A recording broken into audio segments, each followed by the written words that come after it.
It was our fourth wedding anniversary, and the special dinner I'd planned was missing its guest of honor, my wife, who was supposedly working late. But deep in night, scrolling through my phone, I stumbled upon a viral post. How do I get my girlfriend husband out of the picture so I can move in for good? Most of the comments were tearing the poster apart for being a homewrecker, but my heart seized. The author of the post was none other than my wife's male assistant. And the woman in the accompanying photo, her face mostly obscured but her hand in clear view, was my wife of 4 years. In a desperate bid to win her back, I'd swallowed my pride and tried to please her, but all I got in return was proof of her cheating again and again. Finally, my heart gave out. Staring at the photo in the post, I tried to convince myself I was mistaken. But the man's face, partially visible, was unmistakably Leo Carter. He was a college kid I'd sponsored, and after he graduated, I'd gotten him a job at my wife Isabella Vance's company. That was almost 6 months ago. Isabella always said he was hardworking, a good kid. But who knew this kid was secretly aiming for my wife? The ungrateful snake. Rage boiled in my blood. I was about to call Isabella when my eyes caught a detail in the photo. On Leo's shoulder rested a woman's hand. The ring on that hand was painfully familiar. Wasn't it the ring I'd had custom-made by a master artisan in Italy for our wedding? I designed it myself. There were only 2 in the entire world. My heart hammered against my ribs. I zoomed in, examining every detail, and then I saw it. A small but distinct scar on her wrist. Identical to Isabella's. She'd gotten it 2 years ago, burning herself while making me a roast. If it wasn't her, how could the location be so exact? I set the phone down, my throat tight. A wave of dread washed over me. I couldn't believe it. If Isabella was really cheating on me, how could I face her? How could our marriage, this relationship built over years, possibly continue? The more I thought, the more terrified I became. I called her. As expected, she picked up immediately. "Hey, honey, how's work going?" "Oh, Ethan, I'm exhausted," she said, her voice soft and laced with fatigue. "But it's our anniversary today. You're not mad I didn't make it home, are you?" It was our 4th anniversary. I had cooked a full meal, baked a cake from scratch, and bought her a gift, all waiting for her to get off work. But in the evening, she had called to say there was an emergency at the office, and she had to work late. "I'm so sorry, baby. I really didn't mean for this to happen. But you know how important this project is. I'll make it up to you, I promise." I've been disappointed, but I told myself her career was important, so I let it go. And now, this Instagram post from Leo. Her apology, though, did calm me a little. Maybe it was just Leo's pathetic crush. Maybe he'd photoshopped the picture to trick me. I breathed a little easier. "It's okay, honey. When you're done, I'll come pick you up." "No," she said a little too quickly. "I've still got stuff to wrap up here. You should get some rest." But just then, I heard a man's voice in the background. "Still up, beautiful? Guess I didn't wear you out enough." The line went dead. A moment later, a text came through from Isabella. "My phone died. Talk later." And then silence. I froze, a chill spreading through my entire body. That was definitely Leo's voice. But wasn't he supposed to be visiting his family out of state? How could he suddenly be at her office? His hometown was hours away. There's no way he could have gotten back that fast. My stomach dropped. I frantically grabbed my phone and checked Leo's Instagram again. He'd posted a new update. It was a location tag for a hotel. A thought flashed through my mind. Leo was posting this for me to see. Remembering his overly familiar attitude toward Isabella, I hesitated for only a moment before grabbing my car keys. The whole drive, I prayed I was just being paranoid. But as the sun came up, I watched with my own eyes as Isabella and Leo walked out of the hotel, arm in arm. Their intimacy was far beyond that of mere colleagues. The sight was a brutal slap in the face. Isabella had really spent the night with Leo. The way they held hands, it was clear this wasn't their first time. I returned home in a daze. The moment I sat down, my phone pinged. An email from an anonymous sender. It was full of them. Photos of Isabella and Leo in bed. My heart felt like it was being pierced by 1,000 needles. I scrolled through them, one by one. None of them were fake. Isabella had cheated on me. She had betrayed me. Looking at the wild, sensual woman in the photos, I squeezed my eyes shut. With me, Isabella had always been gentle, almost pure. Before we were married, she'd told me she was traditional and didn't believe in premarital sex. We'd barely even kissed more than a handful of times. It wasn't until we had the marriage certificate in hand that she finally gave herself to me. I thought she was just shy, conservative. But the wanton woman in these pictures bore no resemblance to the wife I knew. When the rage subsided, I opened my eyes, feeling hollowed out. I picked up my phone and sent a message to my boss. "Sir, I'll accept the transfer you offered me." My boss had opened a new branch overseas and needed someone to run it. I was his first choice, but I turned it down for Isabella.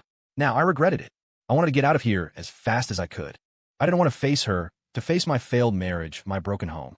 Not long after, Isabella came home. There were faint red marks on her neck she hadn't quite managed to cover up. "Ethan, why didn't you text me back? Are you mad at me?" she cooed. "Don't worry. I'll spend the next couple of days making it up to you." I looked at her, my face a mask of calm. "Is work all done?"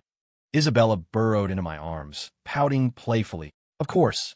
I rushed right back to you as soon as I finished, so my sweet Ethan wouldn't be angry." Her voice was still the same sweet, gentle melody.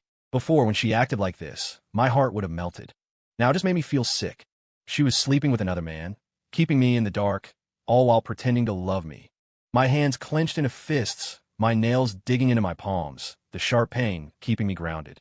When I didn't respond, Isabella wrapped her arms around my neck. "Ethan," she whispered, bringing her lips to my cheek, trying to kiss me. I instinctively turned my head away. The thought of her being so intimately entangled with Leo made my stomach turn. Isabella's face registered shock at my rejection, which quickly morphed into a wounded pout. "Did I do something to make you angry, honey? Why are you avoiding me?"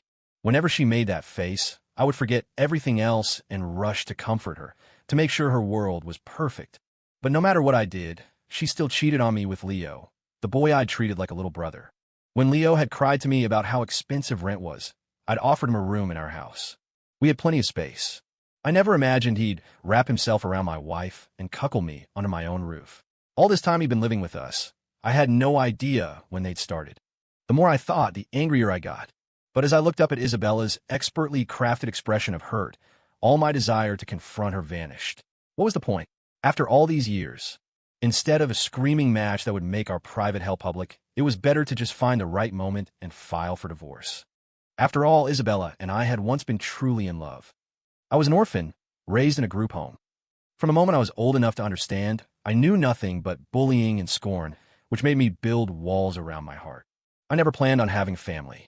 But then at the lowest point in my life, Isabella appeared.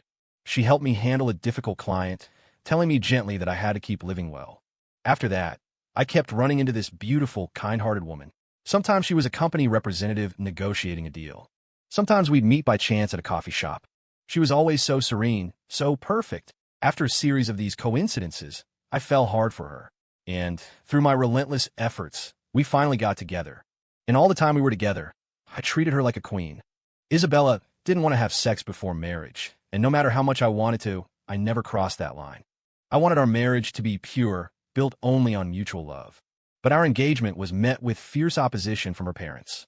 Back then, not wanting to damage her relationship with her family, I suggested we break up. Isabella just held my hand tighter. "Don't you want to marry me anymore?" she asked, her gaze unwavering. "Just because I don't come from a perfect family, does that mean we don't deserve to be together?" Those words lit a fire in me. After that, Isabella was by my side as I started my own business from nothing. Her parents pressured her constantly, but she ignored them, staying with me through it all. I thought we'd never get their blessing. Until one time, on a business trip, we were in a car accident. In that split second, Isabella shoved me out of the way, saving my life at the cost of nearly losing her own. She lay in a hospital bed, comatose. The doctors even said there was a high chance she'd remain in a vegetative state. But every time I sat by her bedside and talked to her, I could feel a faint response from her body. It was only then that Isabella's parents realized just how much their daughter loved me. They finally relented and agreed to our marriage. A marriage earned through such hardship was something I cherished more than anything. I couldn't bear to disappoint the woman who loved me so much. After we were married, I never slacked for a moment. I just never imagined that only 2 years into our marriage, her heart would change, turning toward another man. "Honey, are you okay? What's taking so long to get some water?" "I'm fine." I snapped back to the present, wiping the moisture from the corner of my eye. I turned off the faucet and picked up the glass to leave the kitchen. As I turned, I accidentally knocked over some silverware on the counter.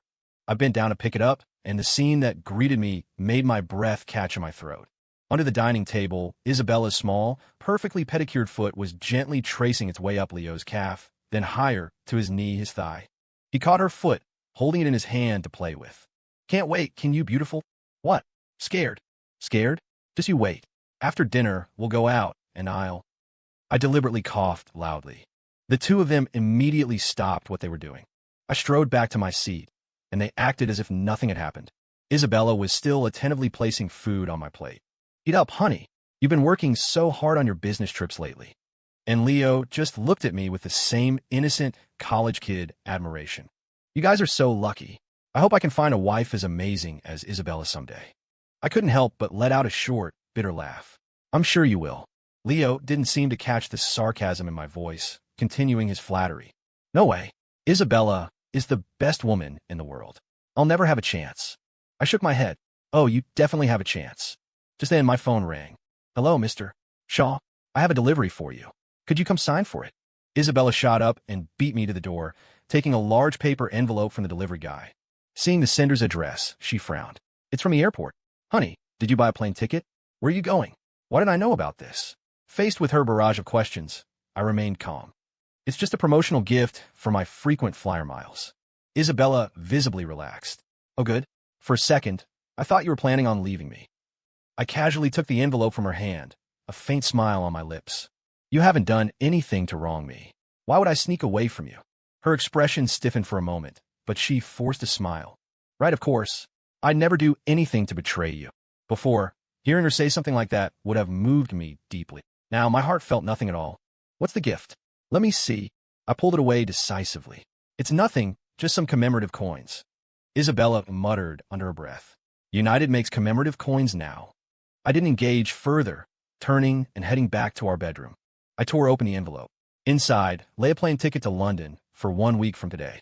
The passenger's name was Evan Sterling. My new name. In 7 days, I would leave this heartbreaking place for good. Just then, Isabella's voice came from downstairs. Honey, are you not feeling well? Just tired from the trip. Didn't sleep well. I think I'll take a nap. Okay, you get some rest. I have a meeting this afternoon. I'll have Leo go with me. I answered with a flat. Oh, but I wasn't sleeping. I walked over to the second-floor window and looked out. Leo had his arm around Isabella's waist. Not only did she not stop him, she even opened the passenger side door for him. He leaned down and kissed her cheek. She stood on her toes and kissed him back. Starting from his cheek, her lips slowly moved to his. I didn't see what happened next. They eagerly got into the car.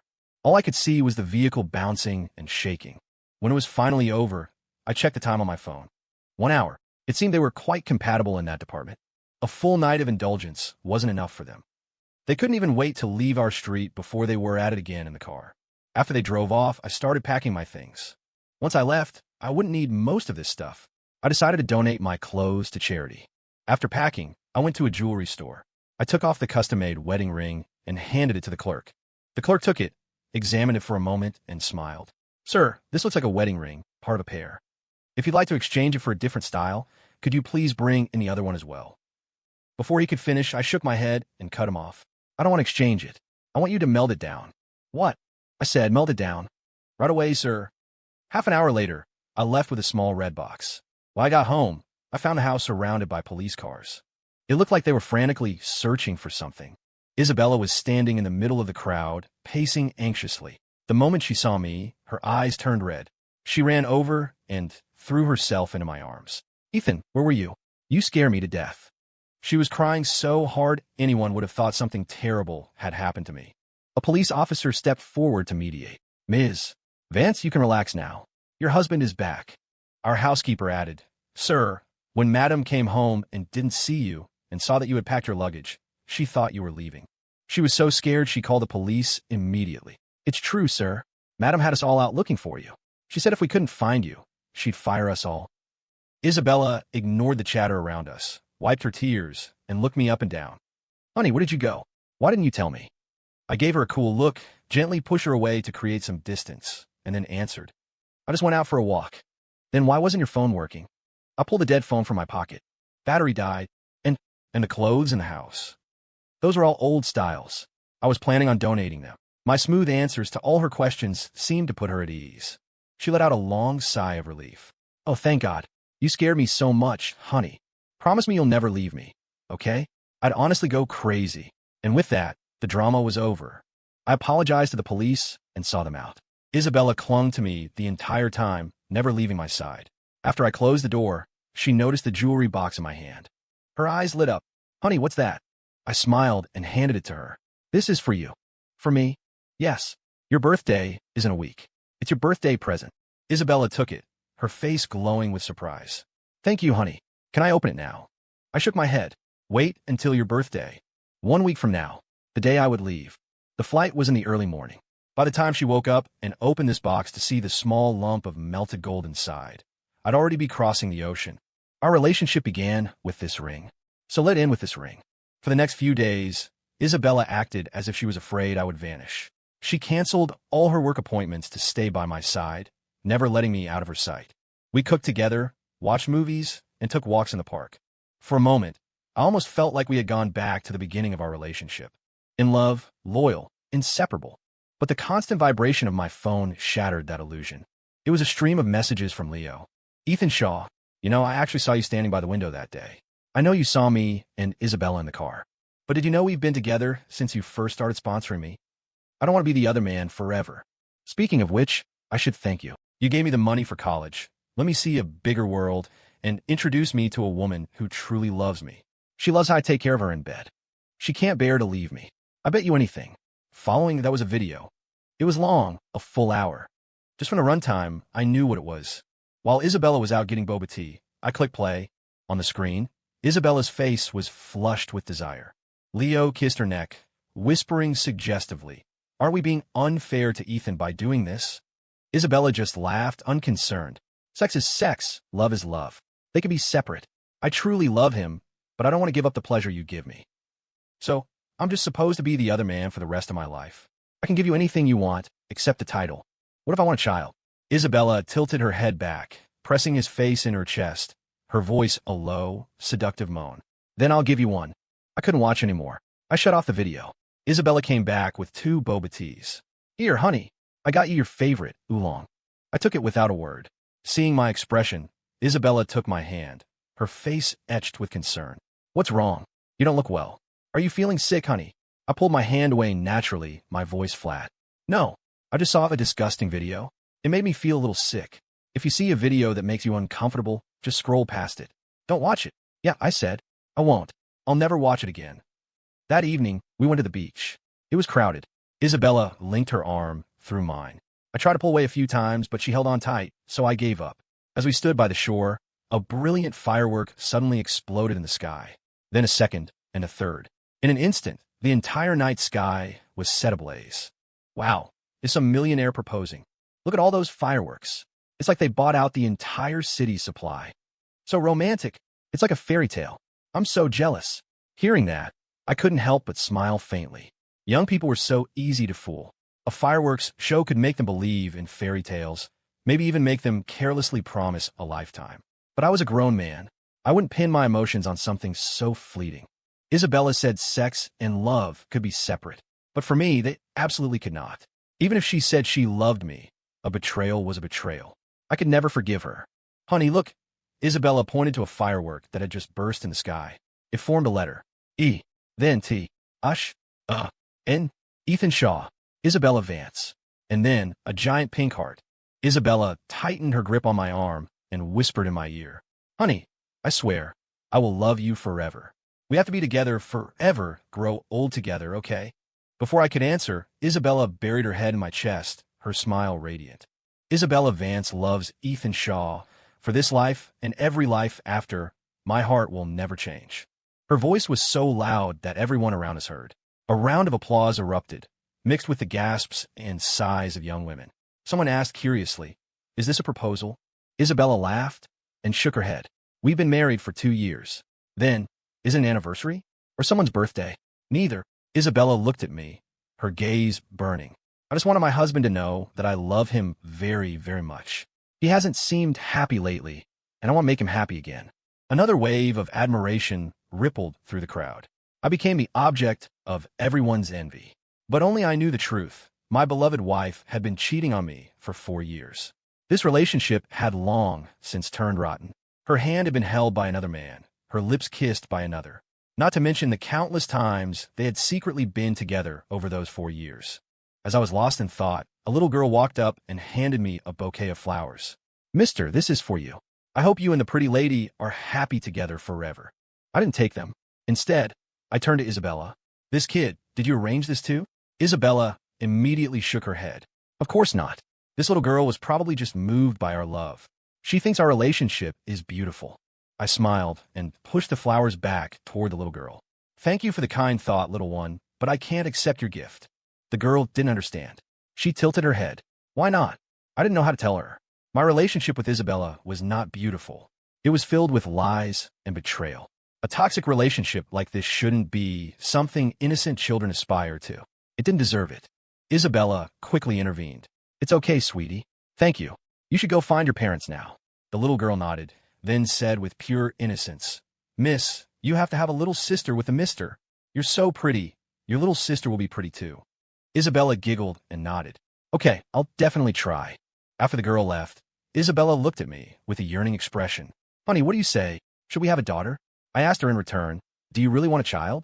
I actually prefer it just being the two of us, but don't all men want to have a child with the woman they love as a symbol of your love? That's Leo. I almost said his name. I really wanted to confront her, to ask her what her relationship with Leo was, to demand to know if she planned on continuing her physical relationship with him. Were the three of us supposed to coexist forever? But just as I was about to speak, I saw the faded hickey on her neck. It was from days ago, left by Leo. It still hadn't disappeared. Suddenly, I didn't want to ask anything. I silently looked away. Things had come to this. I didn't want to be like some scorned wife in a TV drama, having a public screaming match with my unfaithful spouse. I had my pride as a man. Since she couldn't change, I would. I would go to a city where no one knew me and start a new life. Isabella asked, Honey, what were you about to say? I shook my head. Nothing. I don't know what to say. Why? Don't you want to have a baby with me? No. Do you have concerns? You don't want the responsibility, or you're afraid that with a child, we won't have time for just the two of us. Let's go home. I cut her off. Are you mad? I'm sorry, honey. I didn't mean anything by it. If you don't want kids, we won't have them. We can be child-free. Just the two of us forever, okay? I paused. Was that really how it was? She wanted to be child-free with me, but she was playing with fire with Leo. That 1 hour they spent in the car. For all I knew, she could already be pregnant with a child. Honey, what's wrong with you? Isabella was about to press further when her phone rang. She glanced at the screen and answered with a hint of irritation. Didn't I tell you not to call me these next few days? I'm with my husband. The person on the other end said something, and Isabella's eyes darted around. Okay, wait for me. I'm on my way. Hanging up, she looked at me apologetically. Honey, something urgent came up at the office. Can I call you an Uber to get home? I shook my head. I can get one myself. Work is important. You should go. Okay, then I'm off. Text me when you get home so I know you're safe, okay? With that, Isabella hurried away. I immediately called for a car as well, but I didn't go home. I told the driver, follow that car. Isabella's car stopped at a hospital, and she rushed inside. Leo met her, smiling, and wrapped her in a hug. He even took off his suit jacket and draped it over her shoulders. Then he knelt down on one knee and pressed his ear against her flat stomach. Isabella playfully slapped his shoulder, her lips moving as she scolded him affectionately. My car was just passing by them, and because of that, I heard her words clearly. She said, the baby's only a month along. What can you hear? It's just a checkup. Why were you so nervous and made me come over? I told you everything was fine. So, Isabella was really pregnant. No wonder she seemed so anxious when she left. The driver spoke up. Sir, should we stop here too? Stop, but don't open the doors yet. I'll pay you double. The taxi pulled over on the opposite side of the street, giving me a clear view while keeping me hidden from them. I watched as Leo joyfully lifted Isabella into the air, spinning her around right there by the hospital entrance without a care in the world. Isabella, shedding her usual reserved demeanor, laughed happily, shouting, Honey, put me down. Be careful with the baby. She was already calling him honey. Leo carefully set her down. She wrapped her arms around his neck and asked, Do you want a boy or a girl? Leo hesitated, then asked back, What about you, beautiful? Me? I think I like a daughter. I met a little girl at the beach today. She was so cute. Leo immediately pouted. I saw that. The fireworks you set off for Ethan Shaw tonight. Your two names with a big heart in the middle. Isabella smiled, raising an eyebrow. What's wrong? Jealous. I want that too. All right. It's just not convenient to do it here in the city. What if Ethan saw? Then can we go to another city? As a celebration for our baby. But Ethan, you said you'd give me anything but a title. You won't even give me one fireworks show? Isabella was clearly in a good mood. She thought for a moment, then agreed. We might get spotted by the media in the States. I'll take you to Ireland for a vacation. Okay, you're the best, babe. Under the moonlight, Leo cupped Isabella's face, and they kissed passionately, oblivious to the world around them. I looked away. Driver, let's go. The car slowly pulled away. In the rearview mirror, the figures of Isabella and Leo grew smaller and smaller until they finally disappeared. Just then, my phone vibrated again. I looked down. A text from Leo. It was a picture of an ultrasound report. The words were clear. Embryo for weeks. Ethan, Isabella is pregnant with my child. The doctor says the baby is very healthy, nestled safely in her womb. It will be here in 8 months. I know that was you in the taxi that just passed. I saw you. I know you can't accept an unfaithful wife. Why don't you just bow out gracefully? I don't want my child to be born a bastard. To this, I sent a one-word reply. Okay. As I was nearing home, I got a call from Isabella. Honey, did you make it home safe? Yeah. Good, I was worried. By the way, I have to tell you something. The company needs me to go on a last-minute business trip for about 3 days. Okay, go ahead. I cut her off. Isabella was silent for a moment, then hesitated. Honey, are you angry? If you are, I won't go. I'll come home right now and be with you. In the background, I could hear a man grumbling in dissatisfaction. It had to be Leo. He wasn't about to give up his trip to Ireland so easily. I replied calmly, I'm not angry. You should go. Really? I'll only be gone for 3 days. My birthday is right after that, and I want to spend it with you. I let out a bitter laugh. We'll see. Honey, promise me you'll wait for me at home quietly. Don't go running around. If I come back and can't find you, I'll go crazy. What happened last time really scared me. I hung up before she could finish. I truly didn't understand how Isabella could say she loved me while sleeping with another man. I didn't get it, and I didn't care anymore. That night, I slept soundly. The next morning, I met with a representative from a charity I'd contacted and donated all of my packed clothes, my daily necessities, and all the gifts Isabella had ever given me. I took directly to the city incinerator. I paid the operator a handsome sum and had them all burned to ash. I hadn't gotten around to deleting Leo's number, so his messages arrived right on schedule. Ireland is beautiful. Thank you. If it wasn't for you, I would have never met Isabella. I never would have had the chance to come here. He also sent a flood of pictures. All of them were of Isabella, him feeding her, them skiing together, kissing on a snow-capped peak. I didn't even bother opening the pictures. I just turned off my phone and began the final preparations for my departure. On the second day of Isabella's trip, I went to the bank. I withdrew all my money in cash and had it converted into British pounds. Finally, I closed all my bank accounts. After that, I went to the county clerk's office and finalized the paperwork, officially nullifying my identity as Ethan Shaw. That evening, I met up with a few of my closest friends for dinner.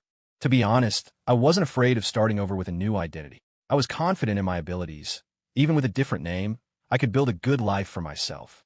But these friends, I was going to miss them. Still, I didn't mention a word about my plans to leave. We just drank, sang, and had a good time celebrating the last day of Ethan Shaw's existence. But inevitably, Leo still wouldn't leave me alone. When I got home and turned my phone on, his messages flooded in instantly. The new mom is already researching early education and baby food recipes. She's such a good wife. Ethan Shaw, thank you for giving her to me. The accompanying picture was of Isabella again. She was in her pajamas, lying in bed reading a book, a pen in her hand, highlighting something. It was clearly a book on prenatal education. I had to admit, Isabella was completely hooked. Unconsciously, Leo had started to seep in her heart. Once the body betrays, the heart is sure to follow, sooner or later. A dark, morbid curiosity struck me. I wondered what Isabella's reaction would be when she came home and found me gone. Would it be like last time, calling the police, hiring private investigators? Or would she not care, thinking I'd just gone out for a walk? Or maybe by then, her mind would only be filled with thoughts of her child and the child's father. The space she reserved for me would shrink until there was nothing left at all. I didn't want to think about it anymore. Since I had decided to leave, whether Isabella would regret, it was no longer my concern. All I knew was that I would never regret leaving her. On my last day, I slept for over 10 hours. When I woke up, I felt refreshed and full of life. Looking at myself in the mirror, a small smile touched my lips. When I left, I carried no luggage. Everything that belonged to me had been donated. All I had was a backpack. Inside was a new driver's license, a passport, a visa, and a plane ticket to London. The only thing connecting me to the identity of Ethan Shaw was the phone in my hand. I used it one last time to call a car. To the airport. As soon as I got out of the car at the terminal, I popped out the SIM card, snapped it in half, and tossed it into a nearby trash can, along with the phone itself. With that, the last possible way to track me down or contact me was gone. The boarding announcement echoed through the terminal. Dear passengers, your flight is now boarding. Please proceed immediately to gate 3. I took one last look at the city behind me, then walked onto the plane without turning back. Isabella returned on her birthday. As she had planned with Ethan, she was going to celebrate with him. But as she was leaving the arrivals terminal, for some reason, on a whim, she glanced over at another boarding gate. For a fleeting moment, she thought she saw a familiar figure quickly ascending an escalator. Her heart suddenly started to race, and an indescribable sense of emptiness washed over her. She instinctively wanted to follow, but after taking just one step, Leo called out to her. He walked over with 2 boba teas, looking puzzled. "Babe, where are you going? Don't you want your tea?" "Nowhere." Seeing that her expression was a little off, Leo quickly asked with concern, "Are you not feeling well?" As he reached out to touch her forehead, she stepped back, avoiding his hand. "I said it's nothing." Isabella stood in the middle of the airport lobby, feeling lost. In the past, she always felt her life was perfect. She had a man who loved her, and a man who could satisfy her needs. But for some reason, at this moment, she felt something was wrong. As if something incredibly important was being stolen from her. Seeing her silence, Leo simply took her hand and pulled her into his arms. "You have to go back to Ethan tonight anyway. Why don't we celebrate a little first?" He whispered, his warm breath tickling her ear. Normally, Isabella would never refuse Leo's advances. But today, she felt no interest at all, only a sense of revulsion. She pushed him away forcefully. "I'm going home first." "What?" Leo was not happy. He grabbed her hand, unwilling to let go. "You're going back tonight anyway, what's the rush? Besides, aren't you celebrating with Ethan tomorrow? Today you're mine." He kept saying Ethan's name, not noticing that Isabella's face was growing darker and darker. She spun around, her gaze colder and more serious than he had ever seen. Leo was taken aback. He quickly softened his tone, speaking cautiously. "Isabella, Before he could finish, she cut him off sharply. "I'm warning you, Leo. You'd better understand your place. Ethan is the man I love most, and no one can replace him. If you dare to act out of line again, don't blame me for what happens." With that, she turned and left, leaving Leo standing alone in a daze. Isabella rushed home as fast as she could. But when she arrived, the living room was empty except for the busy housekeepers. "Where is he?" Faced with her question, the staff looked at each other in confusion, then all shook their heads. Isabella gritted her teeth in frustration.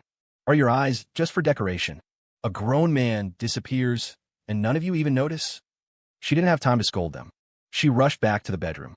The room was as neat as ever, but no matter how hard she looked, she couldn't find any sign of Ethan. Her frustration grew, her emotions becoming more and more agitated. She grabbed the head housekeeper. "Where is he?" The housekeeper stammered for a long time, unable to get a single word out. Furious, Isabella shoved him aside and began searching the entire villa. But with every room she checked, her hope dwindled. The house was empty. There was no trace of Ethan. Amidst her confusion, a powerful sense of loss washed over her. Since they had gotten married, Ethan's life had essentially revolved around her. He had even lost touch with most of his old friends. She searched the bedroom again, and finally, she found a letter. The handwriting was clearly Ethan's. This only made her more confused. They had been together for so many years. What couldn't they say to each other face to face? Puzzled, Isabella opened the letter. She looked at it once and froze. It contained only one sentence. "I know everything. I'm out. Goodbye." Just one sentence, and it seemed to draw a final line under their years of love. Isabella held the piece of paper, turning it over and over.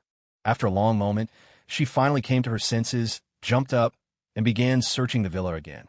She thought Ethan was just playing a joke, trying to scare her. But no matter how hard she looked, she couldn't find a single clue.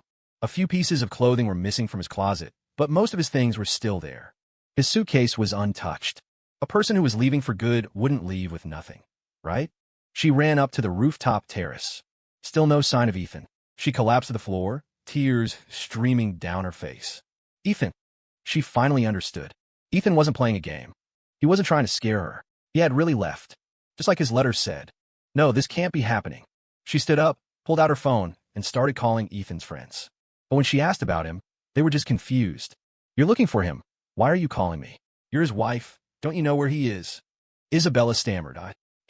He's missing. Do you know where he went?" "No idea." The person on the other end hung up, clearly not wanting to waste any more time on her. After they got married, her life and his had never really merged.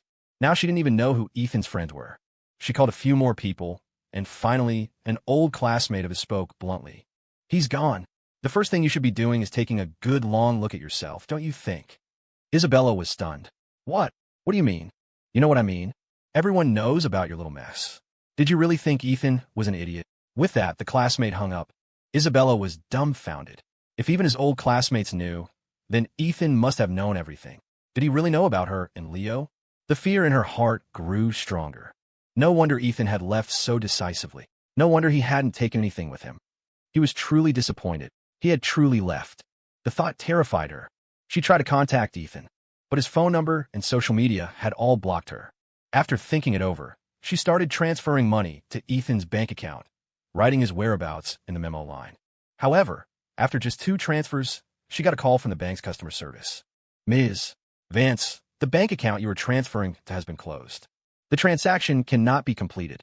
Your funds will be returned within 2 hours. Closed? Isabella quickly cut the representative off. Is there any way you can contact the original account holder? The answer, of course, was no. She started trying every possible way to find Ethan's old accounts. But no matter what she did, it was as if he had never existed. It was clear that Ethan had not only closed his bank accounts, but had also deleted all his social media profiles. An unprecedented wave of despair washed over Isabella. Ethan hadn't just left. He wanted to erase all memory of their life together. She refused to accept it. She contacted the social media platform's customer service, trying to restore his account data. But she was flatly refused.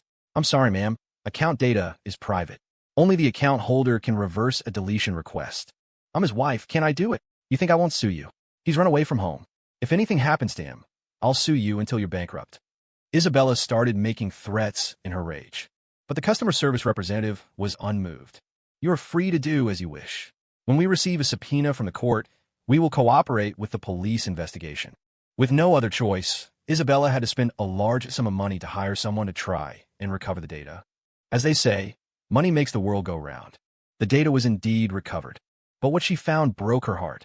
Ethan wasn't one to share his life on social media. The few posts he had were just announcing their relationship and their wedding photos. But at some point, his profile had gone completely silent. Until 3 days ago, when he posted 3 simple words. It's over. Looking at those 3 words, Isabella felt a pain like a knife twisting in her gut. So, Ethan had known all along. He had given her so much time, so many chances. But she hadn't taken a single one. Ethan was gone. Isabella shut herself in her room. She ignored the calls from Leo, the messages from her friends. She just curled up on the bed, trying to feel any lingering trace of Ethan's presence. But no matter how hard she tried, the room was empty of him. Ethan had truly vanished from her world. Isabella lay in bed, tossing and turning. Sometime after midnight, she received a birthday notification from a social media app. Suddenly, she remembered the gift box. The birthday present Ethan had prepared for her. She shot up, found the box, and opened it carefully. She thought it might be Ethan's way of offering an olive branch. However, the moment she opened it, her fantasy was shattered. Inside was the melted ring. Isabella recognized it. It was her wedding ring. She broke down, her sorrow turning to rage. How dare he leave without a word? She drove to the police station in the middle of the night, reporting that her husband had disappeared. When questioned by the police, Isabella insisted, with complete conviction, that their relationship meant the world to Ethan. He would never abandon it. The police began their investigation immediately, but by morning, they had found no trace of Ethan. It was as if he had vanished into thin air. Isabella's eyes were bloodshot. She refused to leave until a man identifying himself as a lawyer called. He said he was entrusted by Mr. Ethan Shaw with an urgent matter that needed to be discussed in person. Only then did she leave the police station and head straight for the law firm. On the way, she ran countless red lights and nearly hit a pedestrian. At the law office, she found the lawyer who had called her. Where is he? The lawyer handed her a set of divorce papers. Mr. Shaw has already signed. If you have no objections, please sign here. Isabella ignored him, searching the office. But the space was small. There was nowhere to hide anyone. I don't have time for this. Let me see my husband. Even if we're getting a divorce, he has to tell me to my face.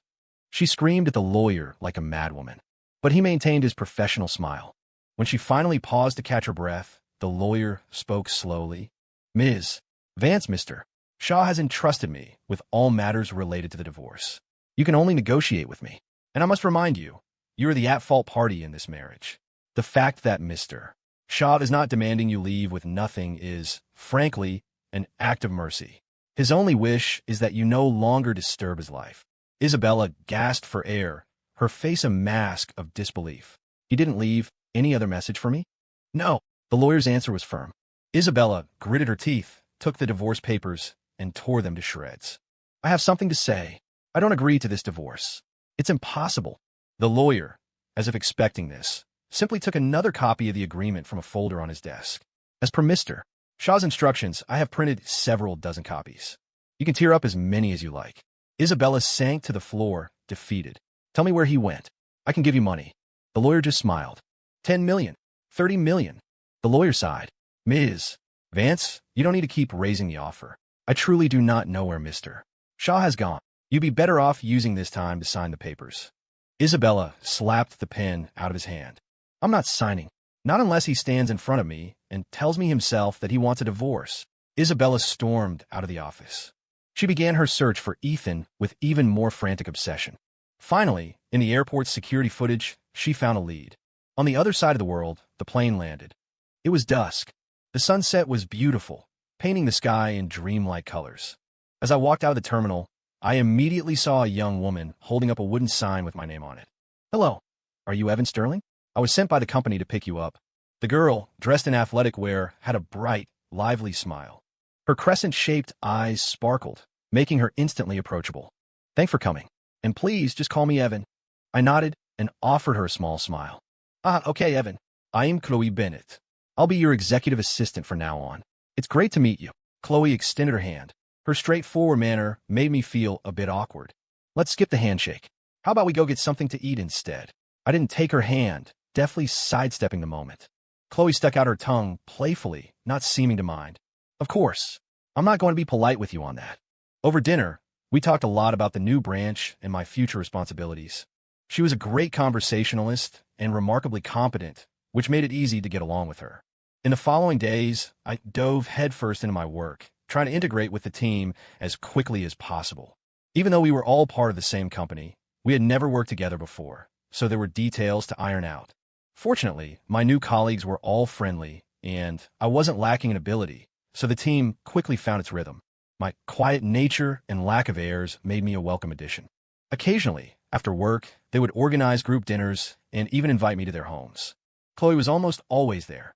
She was a lively, energetic girl who always brought a sense of fun, so everyone liked having her around.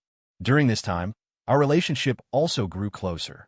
However, I gradually realized that Chloe's identity might not be as simple as it seemed. Not only did she share the same last name as the big boss, but the deferential way the other employees treated her also gave me a clue. And perhaps because of our work, Chloe was always around me. Sometimes she would even suggest we have lunch or go home together. Our increasingly frequent interactions led to some gossip around the office. Colleagues would jokingly ask about our relationship. I tried to explain, but the knowing smirks in their eyes told me they didn't believe me. While there was no malicious intent, it started to make me feel uncomfortable. Because of this, I began to consciously keep my distance from Chloe. After a while, Chloe noticed the change. One day after work, she cornered me at the office door. Evan Sterling, why are you avoiding me? My gaze flickered away, unable to meet hers. Ms. Bennett, you've misunderstood. Don't call me Ms. Bennett. Call me Chloe. She stomped her foot, her face a mask of displeasure. I was suddenly at a loss for words. The atmosphere became awkward. It wasn't until the sharp ring of my phone broke the silence that I breathed a sigh of relief. Without even looking at the caller ID, I answered. Ethan, I'm at your company. Where are you? I froze. My company? I frowned. How did she find my new phone number and my new identity? Chloe looked at me, puzzled. What's wrong? On the other end of the line, Isabella heard a woman's voice, and her tone immediately sharpened. Ethan, who are you with? I took a deep breath. Who I'm with is none of your business. We're divorced. With that, I hung up. Chloe's eyes widened in shock. You're divorced? Yeah. I nodded, seeing no reason to hide it. As you can see, I'm a failure when it comes to relationships. I'm not worth liking. But Chloe didn't seem put off at all. Instead, her expression softened with sympathy. She reached out and took my hand. Don't say that. I think you're wonderful. It's that woman who doesn't know how to cherish you. As we were talking, a commotion started outside the office. Ethan Shaw, come out and see me. Hearing that familiar voice, I frowned and quickly walked out of my office. I immediately saw Isabella, causing a scene in the lobby. Security guards were standing beside her, looking distressed, trying to stop her. "Ma'am, you really can't go in. If you continue, I'll have to call the police." "Go ahead. I'm here to find my husband." "On what grounds can you call the police?" Isabella was acting like a madwoman. Luckily, most people had already left for the day, so not many witnessed the spectacle. As I stepped out, Isabella spotted me. Seeing the pretty young woman standing next to me, the smile on her face vanished, replaced by a cold glare as she strode towards us. "Have you had your fun? Come home with me." She grabbed my arm. I frowned and shook her off. "What exactly do you want?" "What do I want? I should be asking you that." You leave without a word, throw divorce papers at me. What the hell are you trying to do? You're coming back with me right now, or you'll regret it. Just then, Chloe suddenly stepped between us. "Who are you, ma'am?" "Ma'am?" Isabella's eyes widened, rage flaring. "Who are you?" "Who I am is none of your business. You're the one who came to our company to cause a scene. I should be asking you who you are." The two women stared each other down, the tension thick in the air. "Ethan, come home with me," Isabella said, her gaze skipping over Chloe, her tone demanding and impatient. "He's the project manager of our company. Why should he go with you?" Chloe shot back. "And besides, his name isn't Ethan. It's Evan Sterling." Isabella looked at Chloe, who was challenging her at every turn, her face as cold as iron. "I don't care what his name is, he's my husband. If he doesn't go with me, is he supposed to go with you?" Chloe stood tall, not backing down an inch. "All I know is, Evan doesn't want to go with you." "Evan?" Isabella gritted her teeth. She didn't know when Ethan had changed his name, but the familiar way Chloe said it made her extremely uncomfortable. Fine. Ethan Shaw, you've made your point. You'd better not regret this." Isabella turned and stormed off. After she left, I turned to Chloe apologetically. "I'm sorry. I've caused you trouble again. I'll buy you dinner sometime." "It's fine, no trouble at all." Chloe shook her head dismissively. "I just can't stand that woman's arrogance. Come on, I'm heading your way anyway. I'll give you a ride." As we were heading downstairs, Isabella was still waiting outside. When she saw me laughing and talking with Chloe, her eyes turned red with rage. "Ethan Shaw, don't you forget, I'm still your wife." Before I could say anything, Chloe, like a little firecracker, stepped forward and said bluntly, "Weren't you getting a divorce? You're not his wife anymore." Isabella grew even more furious. Chloe's words and actions all seemed to imply that there was something between us. As long as I don't sign, he can forget about getting a divorce. I sighed. "Isabella, what's the point of all this?" With that, I politely declined Chloe's offer of a ride and took a car home by myself. However, I had clearly underestimated Isabella's persistence. She had somehow found out where I was living now. That night, there was a knock on my door. When I opened it and saw Isabella standing there, I was filled with a mixture of helplessness and annoyance. "What do you want?" I felt like I had made myself perfectly clear. I was done with this rotten marriage. There was no need to torture each other anymore. But Isabella ignored me. The moment I opened the door, she pushed past me and started walking around the apartment. After confirming that there were no signs of anyone else living there, she finally relaxed, crossed her arms, and spoke with an impatient tone. "You've had your little tantrum, haven't you? Running away from home, changing your name, closing your bank accounts. Now that you've gotten it out of your system, come home with me immediately. I can forgive you for everything you've done these past few days." I couldn't help but laugh out loud. For the first time, I was truly struck by how arrogant Isabella was. "Isabella, do you really think I don't know about you and Leo? Do you think I filed for divorce because I was bored and wanted to play a joke on you? We had years together. I just didn't want to make things ugly, so I chose to leave quietly. Can't you have a little self-respect? Do you have to drag this out until it's a public spectacle, until it's impossible for anyone to walk away clean? Is that what will finally satisfy you?" Isabella's face darkened, but she still explained coldly. "How many times do I have to tell you? You were the one who chose to sponsor him. I was just helping you out. Besides, I've always seen him as a little brother." I snorted. "A little brother? Do you sleep in the same bed with your brother? Do you sleep together?" "Isabella, since you came all this way to find me, you must have seen everything, right? What's the point in deceiving yourself anymore?" Her actions, her words, all of it just proved one thing to me. This arrogant, clueless woman standing before me was no longer the young girl who had once chosen me so resolutely. She was now a glamorous, successful, powerful woman. It was inevitable that some young man would be drawn to her. But whether it was when we were dating or when we had just gotten married, I never imagined that one day Isabella would actually choose to betray me, to betray our marriage. "That's enough, Isabella. I don't want to argue with you. I'm not Ethan Shaw anymore. My name is Evan Sterling. Please don't show up in front of me again." My voice was calm. Your constant pestering just makes me sick. Isabella's face grew even darker. Before she came, she probably thought that all she had to do was apologize, and I would forgive her. But now, after everything that had happened, and with the tone of my voice, she was realizing that it wasn't going to be that easy. She looked up, her eyes meeting mine, filled with impatience. So, I had a little fun with a younger guy. Do you have to be so dramatic about it? Her words made me feel nauseous. Just having her stand in front of me was physically repulsive. Get out, Isabella. If you force me to throw up on you, it won't be pretty for either of us. I made no attempt to hide the disgust in my voice. A clear flicker of anger crossed Isabella's face, but when she saw the contempt in my eyes, she grew nervous. It was just a fling with another guy. Why are you taking it so seriously? And what about you and that little girl? Shut up. I snapped, cut her off. Isabella, if you dare to spew your filthy lies and slander my relationship with her, don't blame me for taking you to court. Isabella's chest heaved with anger.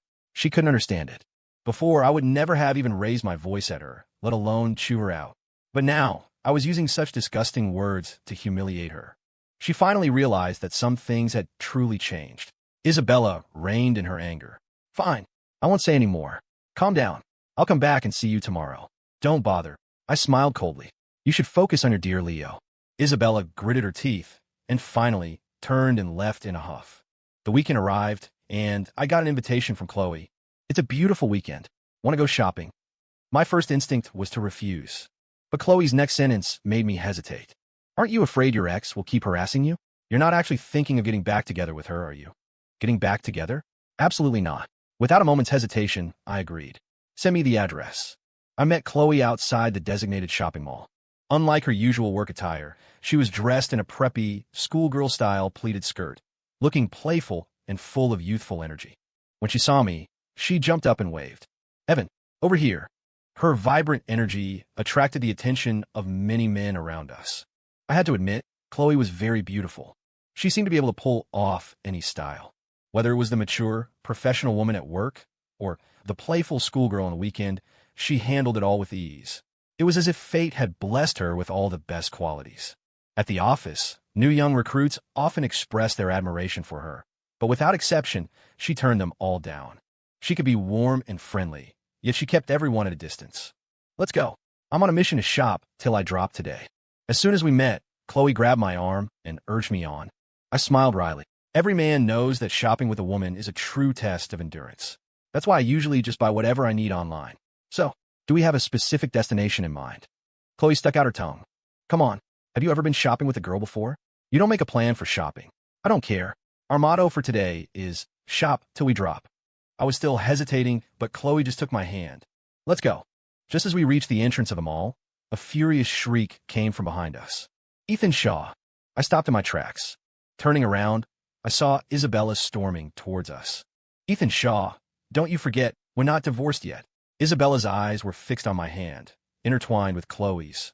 Shamelessly holding hands with another woman in broad daylight. Have you no decency? Her sudden accusation made the people around us turn and stare at me. A surge of anger rose within me. Isabella, what right do you have to question me? Chloe, standing beside me, nodded emphatically. Exactly. At least we're out in the open, unlike some people who want to be a whore and still act like a saint. Isabella ignored her sarcastic remark. Her eyes locked on me. So, you're so insistent on divorcing me because of this woman? Her words made my brow furrow, and my expression darkened. Isabella, do you think everyone is as sordid as you are? You know damn well why I want a divorce. Isabella was unfazed. Instead, she sneered, so what? I've already apologized to you, but you still insist on a divorce. You secretly transferred jobs behind my back. It was all for this woman, wasn't it? Ethan Shaw, you're the one who betrayed this relationship. I couldn't help but sigh internally. For 4 years, I had done everything I could for this relationship. I had tried my best to mend our broken marriage. And what I got in return was this baseless accusation. It was because I had spoiled her too much that she had become so reckless. Isabella, don't you think this is ridiculous? I didn't bother to hide the weariness in my eyes. Between the two of us, who really betrayed this marriage? I don't care about any of that. As long as we're not divorced, you're not allowed to be involved with any other woman. Isabella stepped forward, trying to grab my hand. I took a step back, avoiding her touch, my voice cold. That's enough. I've told you, I don't want anything more to do with you. Before I could finish, a familiar voice sounded from behind her. Isabella. Leo came running up from behind, casually draping his arm over Isabella's shoulder, then shot me a provocative smile. Well, if it isn't Ethan. Long time no see. You're looking a little rough around the edges. Hearing his triumphant tone, and seeing how close the two of them were, I just felt a deep sense of irony. Isabella, think about what you just said. Don't you feel like a hypocrite? Isabella gently pushed Leo away. Hearing my words, she looked annoyed. I just brought him along to help him get used to the work environment here. So, I scoffed. What are you trying to prove with that? Are you trying to tell me that you have nothing to do with this man? Or that you too are innocent? No matter what Isabella said, one fact remained unchanged.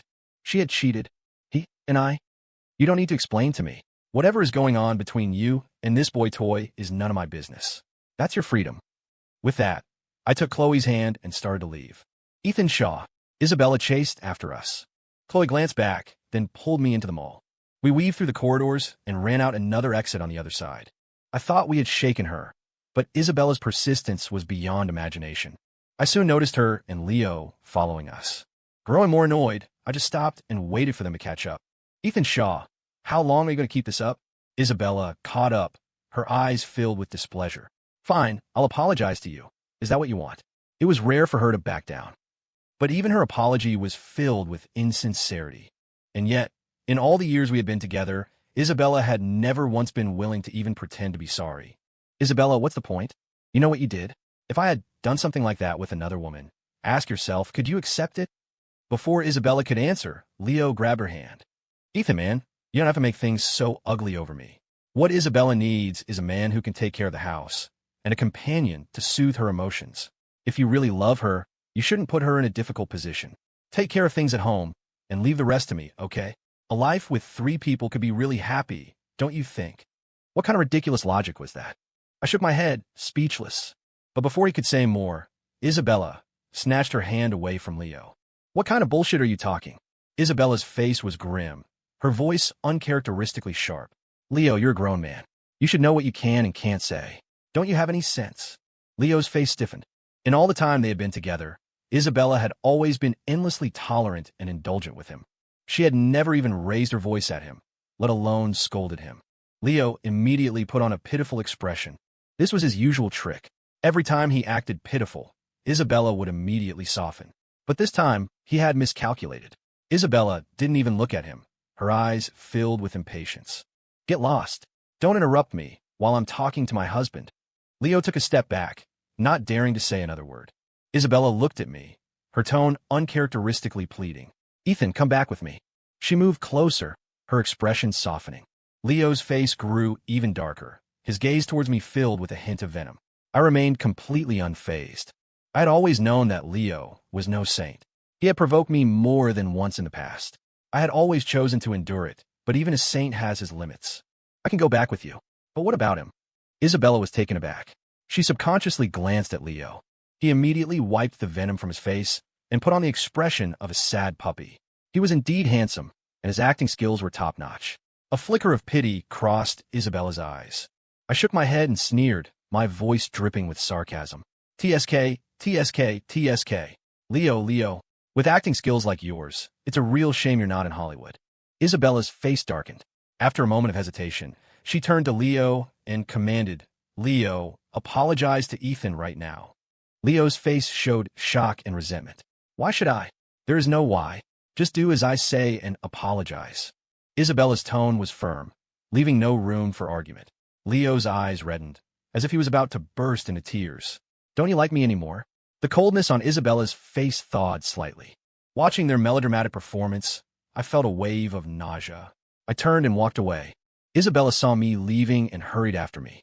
Just then, Chloe, who had been standing by all this time, suddenly blocked her path. Get out of my way. Isabella's face was grim. Why should I? Chloe shot back without hesitation. I turned around, looking at the 2 women facing off, and couldn't help but rub my forehead. Let's go.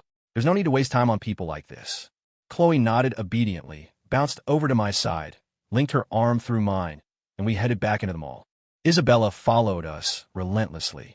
Leo gritted his teeth and jogged to catch up. I was getting more and more annoyed. My rare good mood on a weekend was being ruined by 2 outsiders. Evan, just ignore them. Chloe gently tugged on my sleeve. Hearing her, I forced a smile. Okay, I will. Isabella, walking behind us, saw this and gritted her teeth in anger. She quickened her pace, pushed Chloe aside, and confronted me.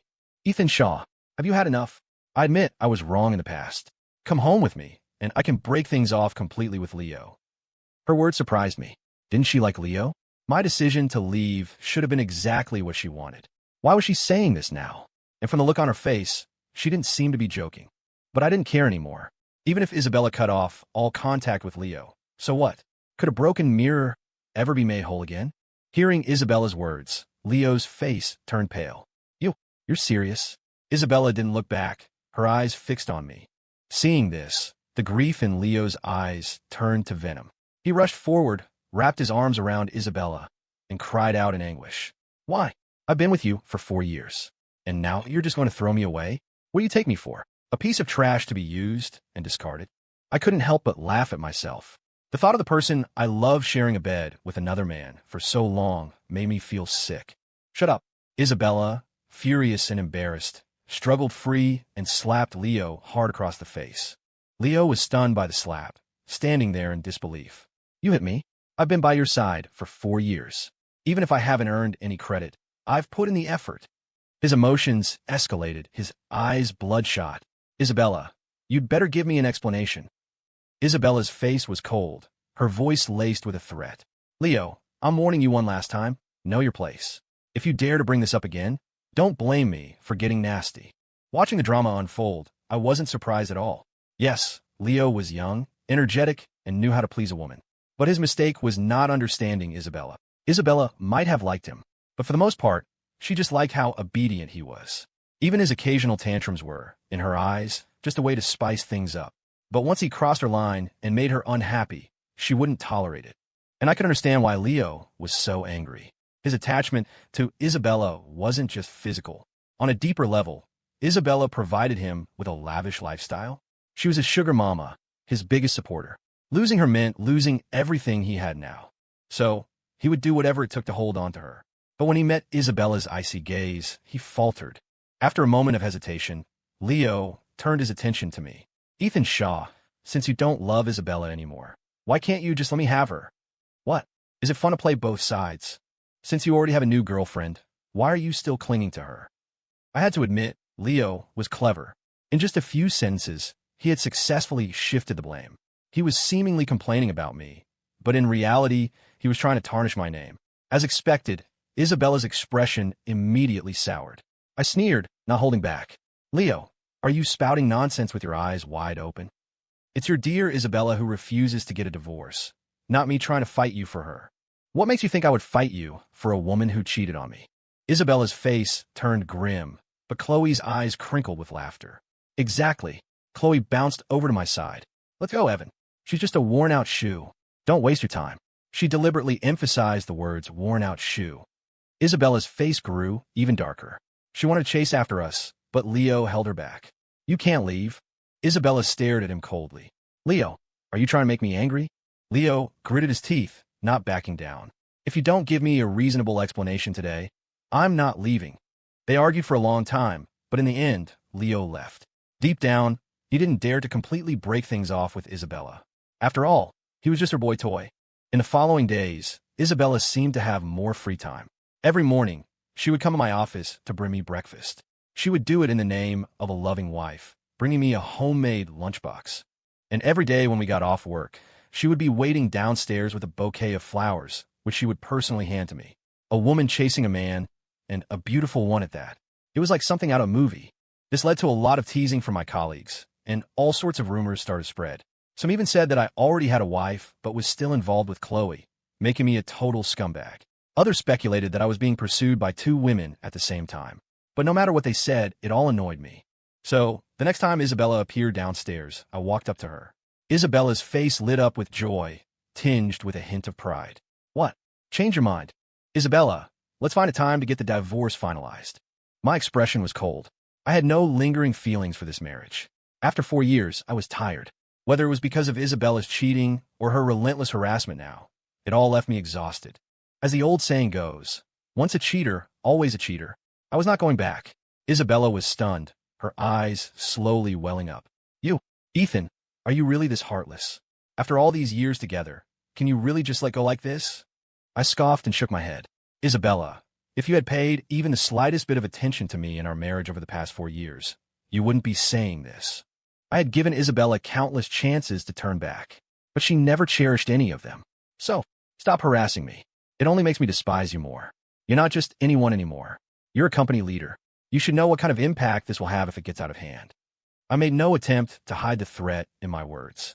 Isabella's face turned pale. She couldn't believe that the man who had once treated her like the apple of his eye would now threaten her just to get a divorce. Ethan, when did you become so cruel? Isabella's face was etched with pain. I said nothing. Who, after being betrayed for 4 years, could remain unchanged? I had tried. I truly had. But reality had slapped me hard in the face. Sticking to my principles was just a sophisticated form of self-deception. I had remained true, but it hadn't changed a thing. The person I loved had still changed. Isabella, I asked calmly. At this point, what right do you have to question me? She fell silent, tears glistening in her eyes. After a long moment, she looked up, her voice hoarse. Then, can you give me some time? I just can't accept it right now. I think, even if it's over, we should end it properly, not so hastily. Can we do that? I knew that if I refused now, I would only face more of her endless harassment. So, I reluctantly agreed. And so, Isabella resumed her previous routine, bringing me food, flowers, all kinds of gifts. Every day at work, my desk was piled high with bouquets and presents. It was impossible not to attract attention. Naturally, this led to more gossip among my colleagues. Some even thought that Chloe was the one sending them. I had to quickly clear things up. No, they must have been delivered to the wrong person. The wrong person? Who makes the same mistake every single day? Of course, they didn't believe me. I didn't explain further. Instead, right in front of everyone, I threw the flowers and gifts into the trash. You're just going to throw them away? What a waste. Chloe had appeared behind me, her voice tinged with sarcasm. I shrugged. If it doesn't belong to me, it should be thrown away. Chloe wrinkled her nose. You really don't know how to appreciate things. With that, she turned and stormed off. This scene, of course, only confirmed our relationship in the eyes of our colleagues. Faced with their knowing glances, all I could do was smile wryly. But to be honest, I was confused too. I had figured out Chloe's background. She was the big boss's only daughter, but she never seemed to care much about work and even less about dating. Her father was so worried he couldn't sleep at night. But Chloe's personality was so quirky and free-spirited that her father couldn't control her. He had even started to wonder if his daughter had some issues with her sexual orientation. Until I came along, all I could do was shake my head. I couldn't bring myself to believe that a girl like Chloe, perfect looks, perfect figure, and from a wealthy family, would actually be interested in me. Everyone, let's not joke around about a young lady like that. It could affect her life. So you're afraid I'll affect her life? Chloe had returned at some point, her voice coming from behind me. I turned around, speaking with a sense of helplessness. You know that's not what I mean. Then what do you mean? Chloe was being surprisingly aggressive. I stammered for a moment. After all, being caught talking about someone behind their back is awkward for anyone. We were just chatting. Don't get the wrong idea. Chloe gave me a strange look, but thankfully, she didn't press the issue. Just as I was about to make an excuse to leave, Chloe spoke again, her voice low. Those flowers and gifts today, they were from me. I froze. They were from you? Yeah. I scratched my head awkwardly. I really didn't know. I'm sorry. It's okay. Chloe's eyes sparkled with a playful smile. Just remember not to throw them away next time. And I'll have security keep an eye out for that other woman. If you need anything, you can tell me. I have plenty of ways to make her stop bothering you. I didn't doubt her words. After all, her father was a big name in the industry. As his daughter, she was not to be trifled with. However, I politely declined her offer. My relationship with her at the office was already ambiguous. If it went any further, it would be difficult to untangle. I didn't want people to think I was involved with the boss's daughter. I had gotten to where I am today through my own hard work, not by pulling strings. After work, Isabella appeared again. She was relentless. I was getting impatient. What do you want? Are you that bored? Don't you have anything better to do? I didn't hide the disgust in my eyes. Isabella's eyes immediately reddened, her voice hoarse. I just want to try to make things right. There's no need. I frowned.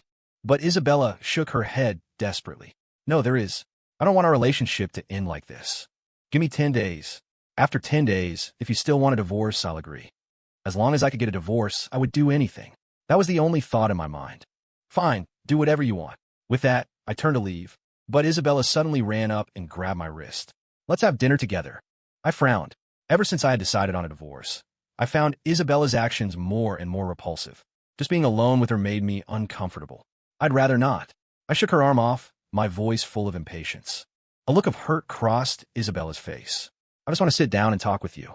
Please just agree, okay? In the past, I couldn't bear to see her look sad.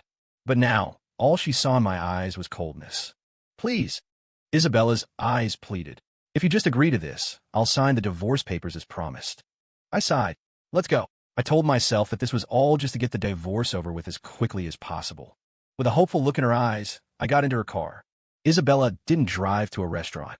Instead, she went to a supermarket. Let's go grocery shopping together. She pushed a shopping cart towards me. I just looked down at my phone, saying nothing. Isabella didn't seem to mind. She pushed the cart ahead of me, looking at the dazzling array of products, and spoke softly. I still remember when we first got married, I had stomach problems. You would always make time to go to the supermarket and buy groceries to cook for me. Her voice choked up as she spoke. So it had been that long. So, she had really let go of a man who had loved her so much. I didn't answer. I felt nothing. If anything, I just felt it wasn't worth it. I had wasted 4 years on a woman like this. How many 4 years does a person get in life? Isabella bought a lot of groceries. I noticed that many of them were my favorites. So, it wasn't that Isabella didn't know me. She just didn't care. At the checkout, Isabella looked at the bill and muttered, I didn't realize the price of beef had gone up so much. Do you usually buy your own beef? Her intention was probably to make small talk, to lighten the mood. But I just said flatly, I left with nothing, so I don't have much money to waste. Isabella's expression stiffened, and she fell silent. It wasn't until we were in the car that she spoke softly. You really don't have to do that. My income is much higher than yours. I can. Don't. I cut her off. Just sign the papers as soon as possible, and I'll be grateful. I just want to get this divorce over with. I didn't want to waste any more time on legal battles. That's why I was cooperating with her, and that was it. Isabella fell silent again, seeming to want to avoid the issue. When we got home, Isabella carried the bags of groceries into the kitchen. Watching her bustling around, I felt a strange sense of déjà vu. I hadn't cooked for myself in a long time. Living alone, I had no motivation to cook. Most days, I just grabbed whatever was easy. The aroma of food from the kitchen gave the house a bit of a lived-in feel. When we first got married, I used to cook often. Life was tight back then, but we were happy. But later, we started eating together less and less. The appearance of Leo had plunged our relationship into an icy stalemate. About 2 hours later, Isabella had made 3 dishes and a soup. Looking at the simple meal on the table, I had no appetite. You didn't have to make so much. It's just the two of us. We can't eat all this. It's okay. Just eat what you can. Isabella didn't seem to mind. She bustled around, serving me rice and soup, acting like a devoted wife. But I knew it was all a facade. A person who could fake love could certainly fake being a good wife. Throughout the meal, I didn't say a word. I didn't touch any of the food in my bowl, just listlessly push my rice around with my chopsticks. Isabella opened her mouth to say something, but in the end, she said nothing. The silence was deafening. After a quick meal, Isabella took the dishes into the kitchen. The once proud and aloof CEO was now wearing an apron and washing dishes. If anyone else saw this, they would be shocked. Or maybe not. I knew that this version of Isabella was nothing new to Leo. She could be so gentle with him. Cooking for him was probably just a normal part of their routine. After all, when she was at home with me, she never lifted a finger in the kitchen. Yet her cooking skills were so practiced, so fluid. I sat on the sofa, not paying attention, not stopping her. You can't wake someone who is pretending to be asleep. After cleaning the kitchen, Isabella sat down next to me, as if it were the most natural thing in the world. Ethan. Before she could finish, I frowned, stood up, and walked straight into the study. A look of sorrow crossed Isabella's face. Did he not even want to be near me now? As night fell, I heard the sound of the shower running in the bathroom and couldn't help but frown. This woman, did she have no intention of leaving? I took a deep breath, stood outside the bathroom door, and said coldly, "When you're done, pack your things and leave." The sound of the water stopped for a moment, followed by a clattering noise, as if something had fallen. I ignored it, went into the bedroom, and locked the door. But it wasn't long before there was a knock on the door. Isabella's slightly dejected voice came from the other side. "Ethan, I have something to say to you. Please open the door, okay? I'm tired. I don't want to waste my breath on you." My tone was blunt. Isabella was silent for a while, and then I heard her footsteps walk away. I sighed. I shouldn't have agreed to her request. This was like inviting a wolf into my house. The next morning, Isabella was up early again, having made breakfast. I noticed that her toiletries were now in the bathroom. It seemed she was planning on staying for good. I didn't hesitate. With a dark expression, I threw her toothbrush and face wash into the trash right in front of her. Isabella didn't stop me. She just took a spare set out of her bag. This went on for a few days, and I was mentally and physically exhausted. Thankfully, on the 8th day, Chloe came to find me. We have a business trip in a few days. Get ready. A business trip? I was a little confused. I hadn't received any notice about this. But I didn't think too much of it. In fact, I was delighted. A business trip meant I could temporarily escape Isabella's harassment. With that thought, I smiled and nodded. Okay, you seem very happy about it, Chloe said with a grin. I guess so, I said without explaining. When I got home, Isabella wasn't there. I immediately started packing. Just as I was about to leave, she returned. She was carrying grocery bags from the supermarket. When she saw the suitcase in my hand, her expression froze for a second. You're running away again? What do you mean, running away? I couldn't help but sneer. This is my house. I can come go as I please. Do I need your permission? Isabella quickly explained. No, that's not what I meant. I push her aside. I have a business trip tomorrow. Pack your things and leave. Don't squat in my house. Isabella quickly grabbed my arm. Are you really going on a business trip? Why didn't you tell me beforehand? Why should I tell you? I shook her hand off, my eyebrows raised in a cold smile. Did you ever tell me when you went on your business trips? Ever since Leo had appeared, Isabella never told me when she was traveling for work. After all, her so-called business trips were just a cover for her rendezvous with him. Faced with my question, Isabella's face flushed, and she lost some of her confidence. Well, when will you be back? None of your business. I threw those words at her, turned, and left. I found a hotel to stay in for the night. Late that night, I got a message from Chloe. Should I pick you up at your house tomorrow? I sent her the hotel's location and turned off my phone. That night, I slept exceptionally well. The next morning, I was woken up by a call from Chloe. I'm downstairs at the hotel. Come on down. Okay, I'll be right there. After a quick wash, I went downstairs with my suitcase. The first thing I saw was Chloe and Isabella arguing at the hotel entrance. Why are you here? I walked up and looked at Isabella coldly. Her eyes were red, and her gaze towards Chloe was full of hostility. Hearing my question, she sounded resentful. So your business trip is with her? If not with her, then with you? I said irritably. We're going for work, a legitimate business trip. You think everyone is as sordid as you. Isabella's face turned pale. Chloe rolled her eyes at her and casually handed me the car keys. You drive? I don't feel like it. Okay. Watching the two of us talk and laugh, Isabella felt even worse. But until the car started and drove away, I didn't give her a single glance. What did you end up arguing with her again? I asked curiously in the car. Chloe leaned back lazily in the passenger seat and rolled her eyes. I was about to ask you the same thing. I just got here this morning and saw that woman sitting in the hotel lobby. She sat up, her eyes filled with suspicion. You didn't spend last night with her, did you? Don't be ridiculous. I shot her a look and then explained what had been happening recently. Chloe listened with wide eyes. What a devoted woman. Is that what you call devotion? I shook my head. I just find it very annoying. Chloe's lips curled into a smile. She started humming along to the radio, seeming to be in a good mood. When we got to the airport, I noticed a few other colleagues from the company and couldn't help but ask, is there a big project we're working on? This kind of entourage didn't seem like a simple business trip. Chloe shook her head mysteriously. You'll find out when we get there. I was curious, but seeing her like this, I didn't ask any more questions. I just wanted to use this trip to get away from Isabella. Besides, with a boss's daughter here, what we were doing wasn't something a mere employee like me should be worrying about. On the plane, Chloe fell into a deep sleep, as if she hadn't rested well. I quietly called the flight attendant and got a blanket to cover her with. She seemed to have something on her mind, her brows furrowed, but she was sleeping soundly. I was about to get some rest myself when I felt a slight weight on my shoulder. I turned my head and saw Chloe's head resting there. After a moment's thought, I didn't push her away. We stayed like that until the plane landed and the announcement came on. Chloe slowly woke up. You're awake? Chloe also noticed our somewhat intimate position and stuck out her tongue sheepishly. I stayed up too late last night. Working? No, playing video games. Her casual demeanor left me stunned for a moment, and then I couldn't help but smile wryly. You're really something else. After we got off the plane, our colleagues all went their separate ways. I was about to follow them, but Chloe grabbed my arm.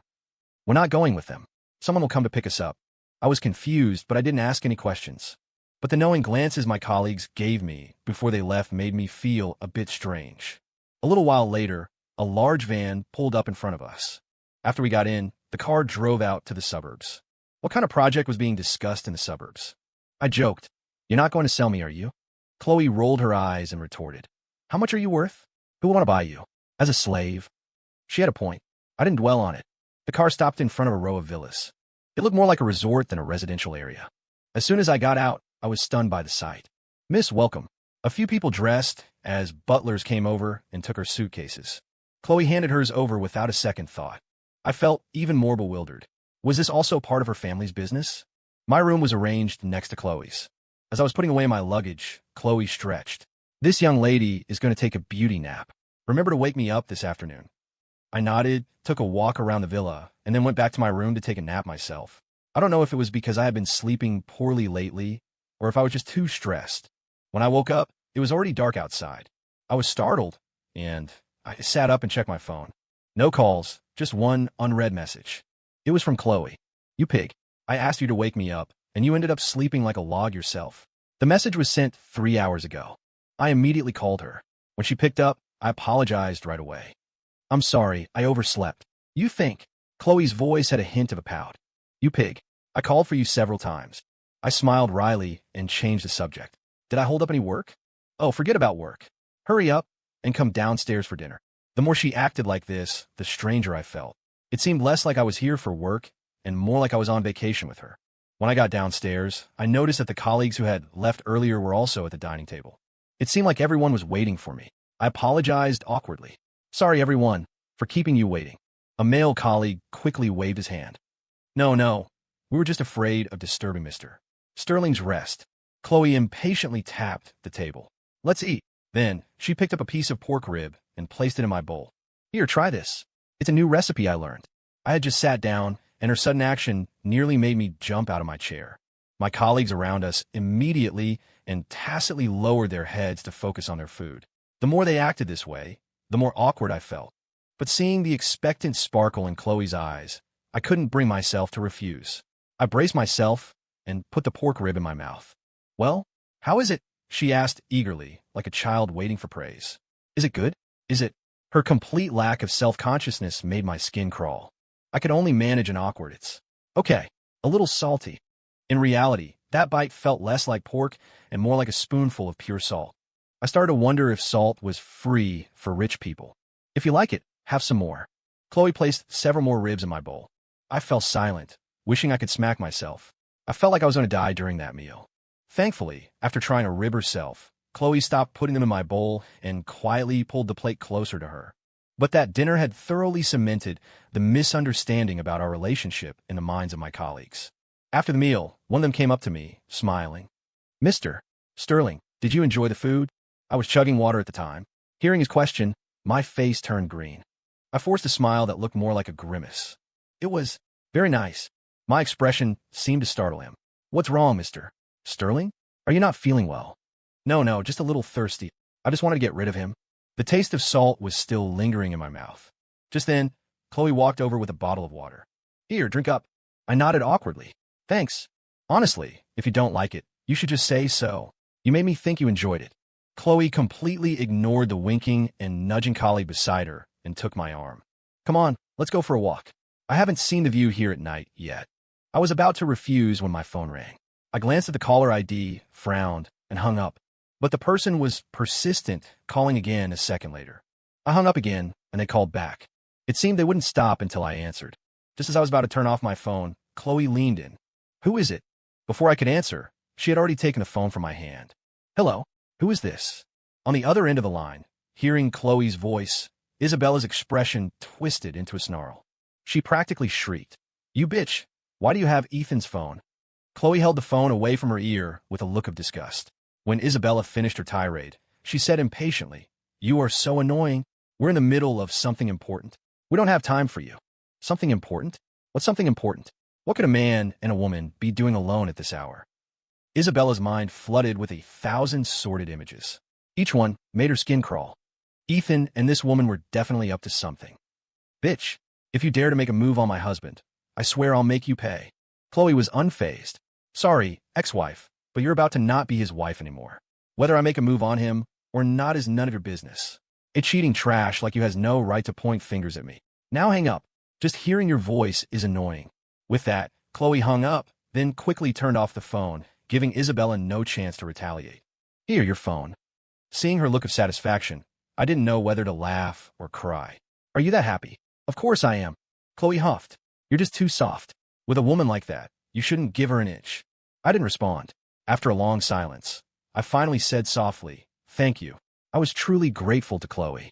We were, for all intents and purposes, strangers, yet she had repeatedly stepped in to shield me from trouble. Whatever her motives, I had to thank her. Chloe shook her head silently, seemingly lost in thought. We walked in silence through the villa's garden. After some time, I heard Chloe whisper, if I had known, I would have pursued you back then. What did you say? I didn't quite catch it. Nothing, nothing. Chloe waved her hand dismissively and changed the subject. So, you were dating that woman back in college? Yeah, I nodded. I didn't really want to talk about my past with Isabella. But Chloe seemed very interested, constantly asking questions as we walked. Suddenly, Chloe stopped in front of me, her eyes shining. You know, I actually went to the same university as you. I was surprised. Really? Chloe didn't answer, instead launching into stories about her time at the university. At first, I listened with interest. But then, the more I heard, the more something fell off. You were in the same department as Isabella. Chloe fell silent. After a long time, she finally said, you know, Evan. No, I should call you Ethan. I really regret it. I really liked you, but because you were so in love with Isabella, I got angry and decided to study abroad. When I came back, I heard you were already married. I thought we would never have a chance to meet again. Until one day, my dad mentioned you.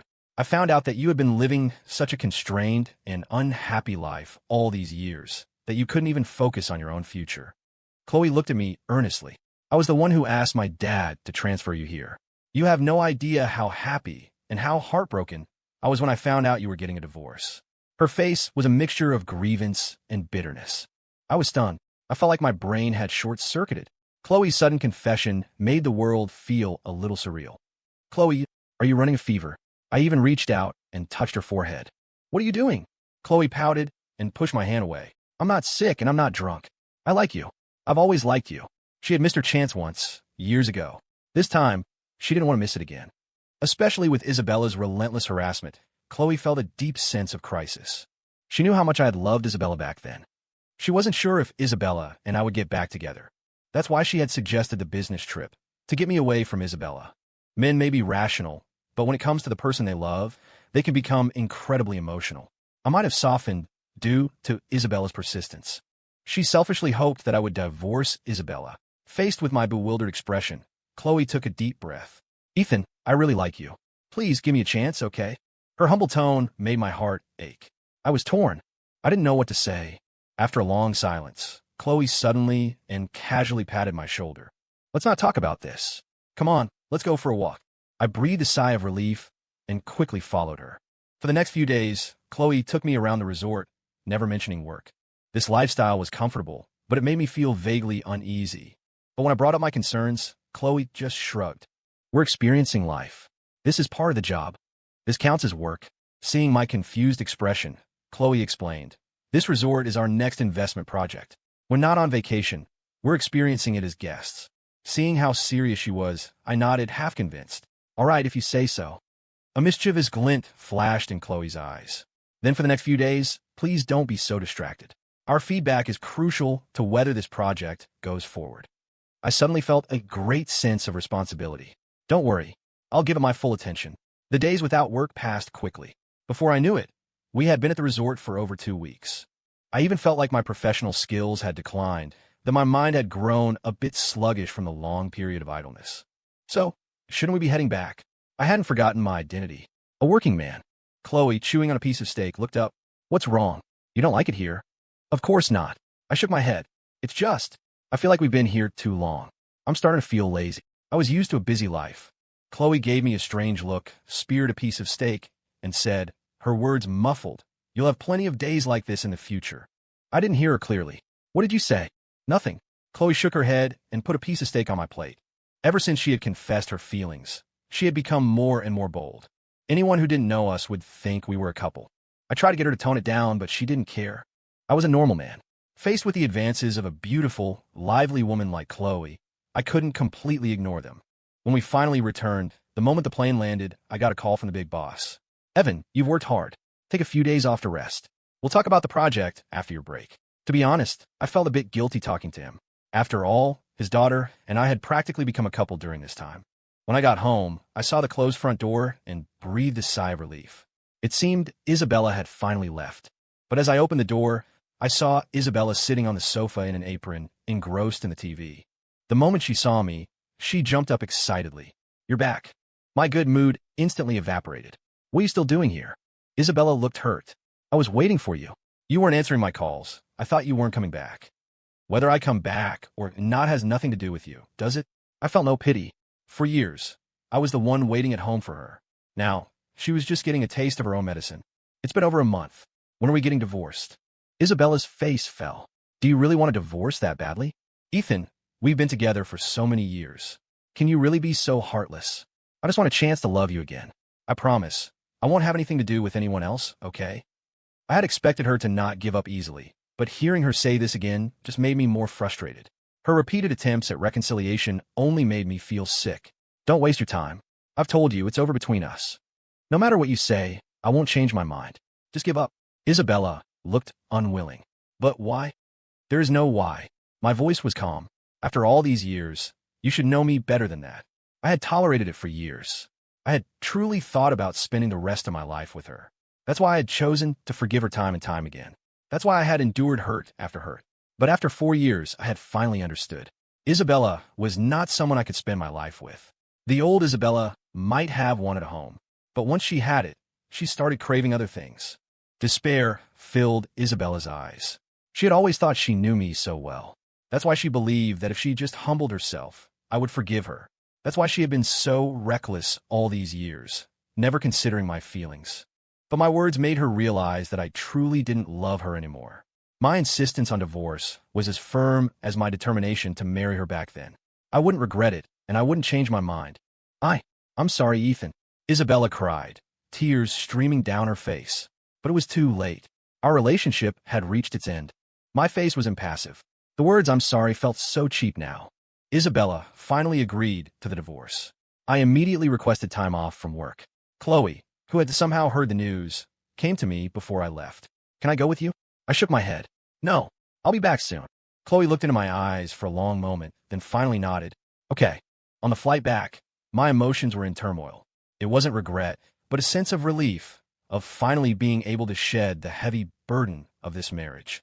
At the county courthouse, watching the final seal being stamped on the papers, I felt a weight lift off my shoulders, as if I had thrown off a heavy chain. Outside the courthouse, Isabella held the divorce decree, looking dazed, as if she couldn't quite believe it was real. Do you want to get one last meal together? I shook my head. No. And in the future, please don't contact me again. After the divorce, I threw myself into my work. I could accept my failure in love, but I wouldn't let it make me give up on my career. Perhaps that was one of the reasons Isabella had cheated. After her career took off, her personality had changed. She liked to be in control of everything and everyone. So when the ever-compliant Leo appeared, she had immediately betrayed me. When I got back to the office, Chloe was overjoyed to see me. She immediately organized a celebration with all the department heads. A colleague was confused. Chloe put her hands on her hips proudly. I'm in a good mood, so I want to celebrate. Is there a problem with that? She knew she shouldn't be so obvious. But I was divorced, and she couldn't contain her happiness. My colleagues immediately understood. Looks like we're benefiting from Mr. Sterling's good fortune. The rumors about Chloe and me had long since spread throughout the office, with various versions, each more dramatic than the last. Everyone started teasing us. I quickly tried to explain. No, it's because the previous project has made good progress, so it's worth celebrating. Right, Chloe? Chloe stuck out her tongue. Whatever you say. I'm just your little assistant. I don't have a say. Her words seemed innocent enough, but to our colleagues, it sounded like a dutiful wife agreeing with her husband. The teasing grew louder. I felt a headache coming on. Was this girl always so bold? Thankfully, the topic didn't last long. At the dinner party, everyone seemed to have coordinated beforehand, taking turns to toast me. Considering they were all my seniors, I couldn't refuse. Soon, I started to feel dizzy. Chloe sat beside me, smiling but saying nothing. By the time the dinner ended, I was swaying on my feet. Chloe supported me, and I didn't notice the look of conflict and hesitation in her eyes. "Evan, you're drunk," she said, while signaling to the others to leave. I didn't speak, just stared at her face.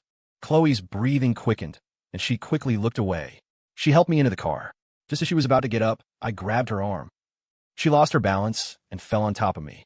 Our lips brushed against each other. It was just a brief touch, but it was enough. Chloe froze, then quickly and awkwardly sat up. Her cheeks were flushed. She looked at me, drowsy in the back seat, and bit her lip. She took me back to her place. The next morning, I opened my eyes and stared at the ceiling. After a long moment, I finally came to my senses and sat up, my head throbbing. My head was still fuzzy from the hangover.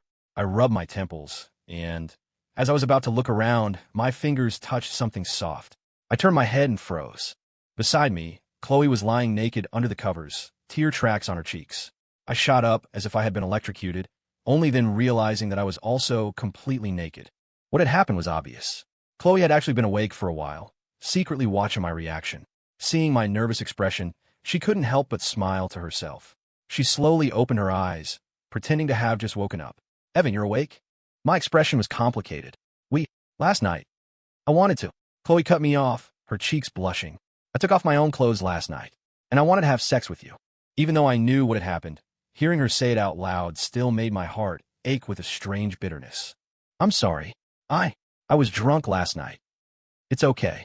Chloe's voice was soft. "I told you it was all my choice." Chloe looked up, our eyes meeting. She spoke earnestly, her voice filled with a shy determination. "I really like you. So, when you were on top of me, I didn't want to resist. I wanted to give you all of me." My eyes widened. I couldn't remember anything from last night. But the fact was, we were lying in bed together, naked. That was undeniable. I believed I could resist temptation when I was sober. But I didn't trust my body not to react when provoked. Seeing my silence, Chloe asked cautiously, Are you angry?" "Angry?" I shook my head. "No, I just feel like I've wronged you." "It's okay. I don't feel wronged." Chloe got up and got dressed. "You wait here. I'll go make some soup to help with the hangover." "You don't have to," I started to say, but I didn't see the stool by the bed. I lost my balance and fell forward. Chloe screamed and lunged to catch me. Oof! We both fell in a heap. I quickly got up, but Chloe lay on the floor, her face pale, her teeth clenched. Are you okay?" I rushed to help her up, but the moment I touched her, she let out a pained groan. I didn't waste any time. I immediately called for an ambulance. In the ambulance, Chloe was surprisingly cheerful. "Come on, being accidentally taken out by my own boss? It's an honor." But I couldn't smile. I could only gently hold her hand. At the hospital, I saw a familiar figure. Leo. He was standing at the hospital entrance, on his phone, seemingly shouting at someone. "What do you mean?" "I know, I shouldn't have gone through your things, but why did you schedule an abortion? Are you really going to do this to me, Isabella?" Hearing him say her name, I instantly understood. It seemed he and Isabella had had a falling out. I didn't pay him any mind, pretending not to see him as I prepared to follow the paramedics inside. But Leo saw me. "Ethan Shaw," he yelled, striding over. "Stop right there." I frowned and turned, my voice flat. "What do you want?" Leo gritted his teeth, his eyes blazing with anger and hostility. "You've already divorced Isabella, so why are you still harassing her?" I raised an eyebrow. I couldn't understand how the other man had the audacity to be so arrogant in front of the ex-husband. Had the world gone mad? I don't have time to harass her. I didn't want to waste my breath, but Leo was relentless. "If it wasn't for you, why would she get rid of our baby? That was the symbol of our love. Because of you, it doesn't even have a chance to be born," he roared, pointing an accusing finger at me, as if I were the one who had destroyed their marriage. The passers-by started shooting me disapproving looks. I didn't want to get involved, but since he was determined to make a scene, I wasn't going to just stand there and take it. "Leo, when you first got with Isabella, didn't you know she had a husband? Even if you didn't know then, you've known for the past 4 years, haven't you?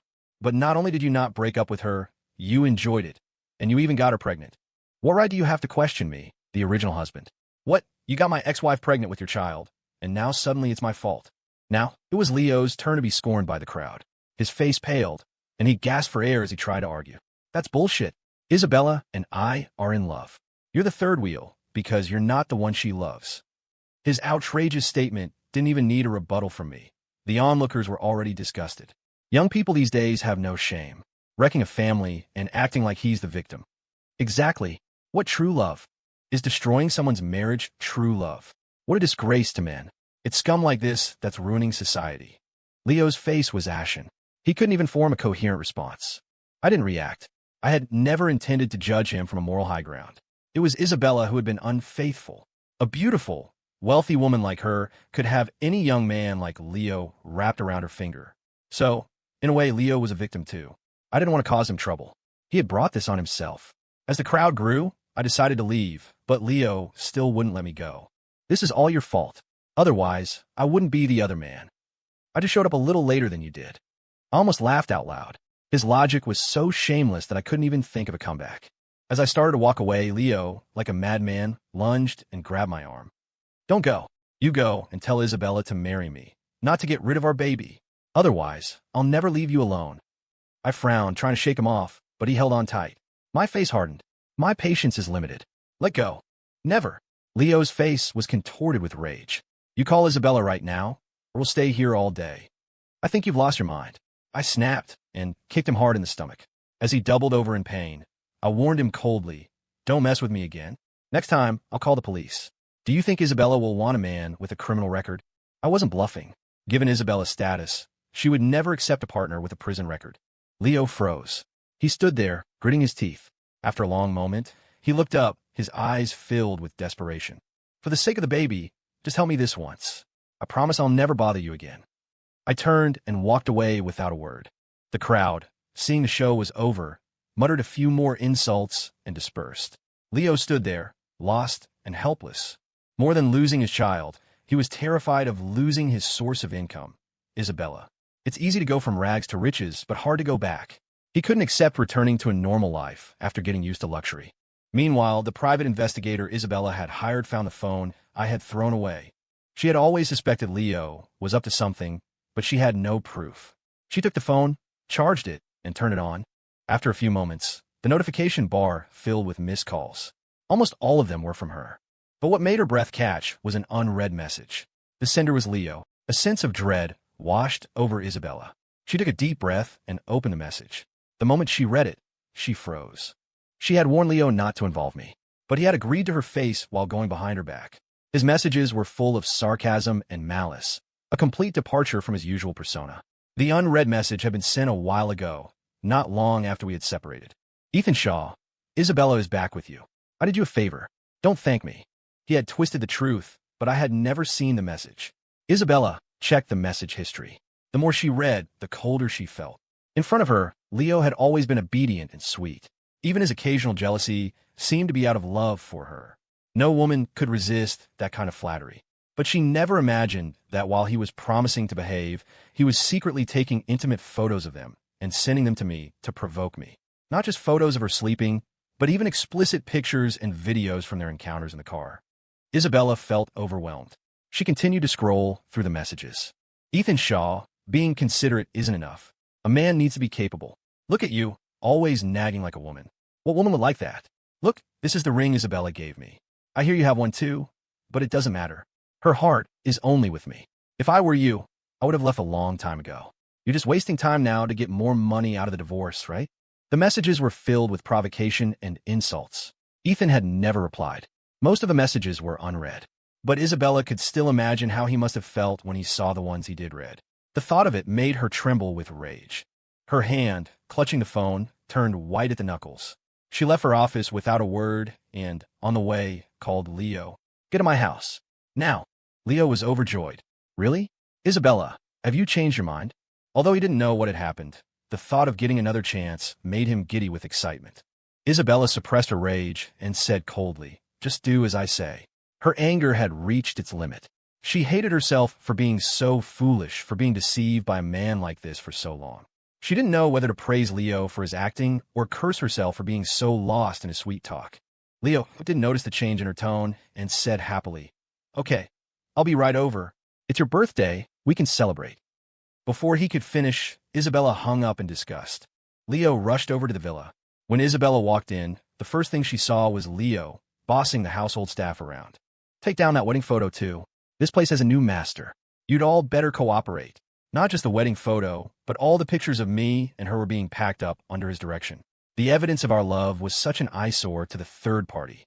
She stood there coldly, watching. Leo, oblivious, continued to play the part of the master of the house. Hurry up. If you dare to slack off, don't blame me for having Isabella fire you all. A maid muttered under her breath, Ms. Vance never said to do any of this. And she and Mr. Shaw aren't even divorced. When did it become your place to... What did you say? Leo raised his voice. Ethan Shaw? He's just a loser. From today on, I'm the master of this house. If you say another word, I'll deal with you. He picked up a crystal globe from the table and smashed it on the floor, muttering, what a piece of junk. The junk he was referring to was a birthday present I had given Isabella. Isabella could no longer remain calm. She strode forward and snapped, Stop what you're doing. Put everything back where it was. Hearing her, the staff, without a moment's hesitation, put everything back, completely ignoring Leo's furious expression. Once everything was restored, the staff discreetly left. In the room, Isabella and Leo stood face to face. Leo knew he had been too hasty. He rushed down the stairs, took Isabella's hand, and tried to comfort her. Isabella, I know you're upset right now, but Ethan left on his own. You can't blame yourself. He thought he had everything under control, that Isabella was still in the dark. He was trying to bluff his way through. But to his surprise, Isabella coldly shook his hand off. Who gave you permission to say his name? Leo was taken aback, then put on a hurt expression. Okay, I know I'm not worthy. I won't mention it again. Today is the day we get back together. Let's just... Before he could finish, Isabella, with a look of utter disgust, pushed him to the ground. As if touching something filthy, she wiped her hand. Leo sat on the floor, confused and bewildered. But when he saw the dark expression on Isabella's face, his heart sank. This was the first time Isabella had ever treated him so badly. He knew something was wrong, but he didn't understand what. He had always acted this way in front of her. Was it because he had moved her things? If Ethan had been the one to file for divorce, it was normal for her to be in a bad mood. After all, Isabella had always been proud. She would never allow someone to discard her. Thinking this, Leo relaxed a little. He got up, took Isabella's hand, his voice filled with a pitiful tone. I know I was wrong. I shouldn't have touched your things. I was just trying to help you organize. It's okay. Let's not be angry anymore. Let me take good care of you. As he spoke, he lowered his head to kiss her neck, his right hand slowly slipping into her collar. This move had never failed him before, but Isabella was clearly not in the mood. She coldly pushed him away, straightened her collar, and wiped the spot he had kissed with a wet wipe, her disgust palpable. Leo was embarrassed and angry. He gritted his teeth and asked, What is this? I came here happily to get back together with you. You, don't forget, you're the one who called me here. She called him here, but then wouldn't let him touch her. Was she just playing with him? But the next second, he heard Isabella's cold voice. You damn scum. You make me sick. I make you sick. Leo gritted his teeth. Fine, then I'll leave. He turned to go. He had assumed that with Ethan gone, he was the master of the house. But he never expected Isabella to act so crazy. You want to leave? Isabella grabbed his arm. Not until you've explained everything. Leo froze. He finally realized something was wrong. He begged, Did Ethan say something to you? I can explain. He cursed inwardly. He never thought that loser Ethan would have the courage to go to Isabella and complain. He should have just crawled away quietly. Leo was panicking, silently cursing Ethan, but on the surface, he maintained a look of innocence, trying to bluff his way through. But when he met Isabella's icy gaze, all his prepared excuses died in his throat. It was the look of someone staring at a dead man. Do you remember what I warned you about? I remember. Leo nodded. You said Ethan was the one you loved most, that we were just using each other, and that I was not allowed to go near him. But I swear, I never went to him and caused trouble. Even now, he was still trying to lie. Isabella said coldly, You swear you didn't harass him, that you didn't send him any harassing messages? If you did, may you be poor for the rest of your life. How about that? Leo hesitated. The whole reason he was doing all this was for wealth and fame. But thinking about it, it was just an oath. If oaths worked, countless people would be struck by lightning on Valentine's Day. Leo steeled himself and raised his hand. If I really did those things, may I be poor for the rest of my life. After speaking, he gasped for air, as if he had lost all his strength. Isabella sneered. It's just an oath. Is it really that hard? With this kind of nerve, you still think you can fool me? It seems I was truly foolish to be deceived by you for so long. Her voice grew louder until she was screaming at him. Leo's face turned pale. It was over. Isabella was being so direct. She must have proof. Leo knew that further explanations were pointless. He dropped to his knees and hugged Isabella's legs, wailing, Isabella, please forgive me this once. I only did it because I love you too much. Love me? As if hearing a joke, Isabella scoffed. Do you love me or my money? You know the answer to that. She no longer believed his lies, nor did she want to get entangled with him. She took out her phone and shoved the screen in his face. You sent this, didn't you? Are you still going to deny it? Leo was stunned. His first instinct was to grab the phone and destroy the evidence. But Isabella was prepared for him and easily dodged. I. Leo's face was pale. He wanted to argue, but he couldn't form a complete sentence. The videos, the photos, the insults, he had sent them all. Even though he had deleted his own records, he couldn't delete Ethan's. Leo was filled with regret. He should have known this would happen. Seeing Isabella's expression grow darker, he tried his emotional appeal again. I really know I was wrong. Isabella, please forgive me. In the future, I'll never do it again. I'll be a good husband. Please give me a chance. He had thought of everything, except for the one thing he had never considered, that Isabella truly loved Ethan. Shut up. My husband will only ever be Ethan. A shameless scoundrel like you is not even worthy of saying such things to me. Get out. Leo was desperate. No, you can't do this to me, even if I haven't earned any credit with you. I've put in the effort. But Isabella was resolute. She called the villa's security. When they arrived, she pointed at Leo. Get this person out of here. And in the future, he is not allowed on this property. Isabella. Leo panicked. He tried to rush towards her, but the security guards quickly subdued him and dragged him out. His screams faded into the distance. But Leo was not willing to give up. He clung to the iron gate, wailing, and soon attracted a crowd of onlookers. Is that guy mentally unstable? I heard from one of the maids that he's a homewrecker. Looks like he got kicked out. So young. He has hands and feet. He could do anything. Why be a kept man? The insults reached Leo's ears. He was ashamed and angry, wishing the ground would swallow him whole. But this was his only hope. He couldn't leave. He cried and shouted, but the staff inside were just watching the show, ignoring him. He screamed until his voice was hoarse, but Isabella never appeared. An onlooker couldn't stand it anymore and tried to reason with him. You should just go home. You're a grown man. Have some dignity. Leo was furious. Mind your own business. I'm warning you. I'm going to be the master of this house.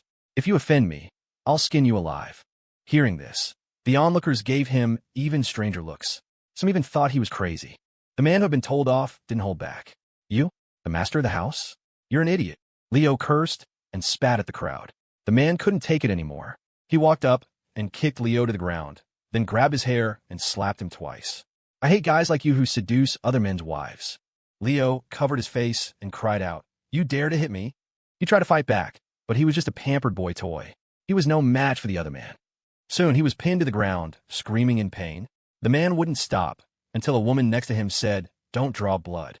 Who knows what kind of diseases a guy like that has? Only then did the man stop. He kicked him one last time and walked away, cursing. A little while later, a group of reporters with cameras appeared and started taking pictures. That night, Isabella received a call from a senior executive at her company. The moment she answered, she was met with a barrage of questions. What the hell is going on? Have you seen the news? Isabella was unfazed. Don't bother me. Bother you. You caused a huge scene, and now it's all over the internet. Do you have any idea how this is affecting the company's stock price? The shareholder was furious. Only then did Isabella realize that things had gotten out of control. Leo's tirade at the gate had been filmed by reporters and posted online. Her company had become the laughingstock of the industry. Their business partners were all threatening to pull their investments. After the call, Isabella said nothing. She just had her bodyguards find Leo and bring him back.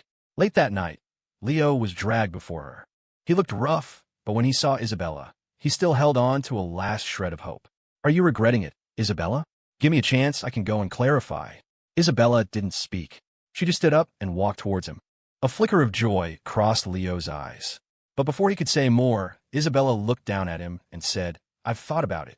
Just letting you go would be too easy. You made me lose the person I love most. You have to pay the price for that. She turned to her bodyguards. He wants to be famous so badly. Send him to Thailand. For surgery. As Leo stared in horror, Isabella smiled cruelly. You like to make a living with your body, don't you? From now on, you can do that for the rest of your life. Leo was dealt with. He never appeared in public again. When I returned to the hospital, Chloe had already been moved to her room. Seeing my troubled expression, she asked with concern, What's wrong?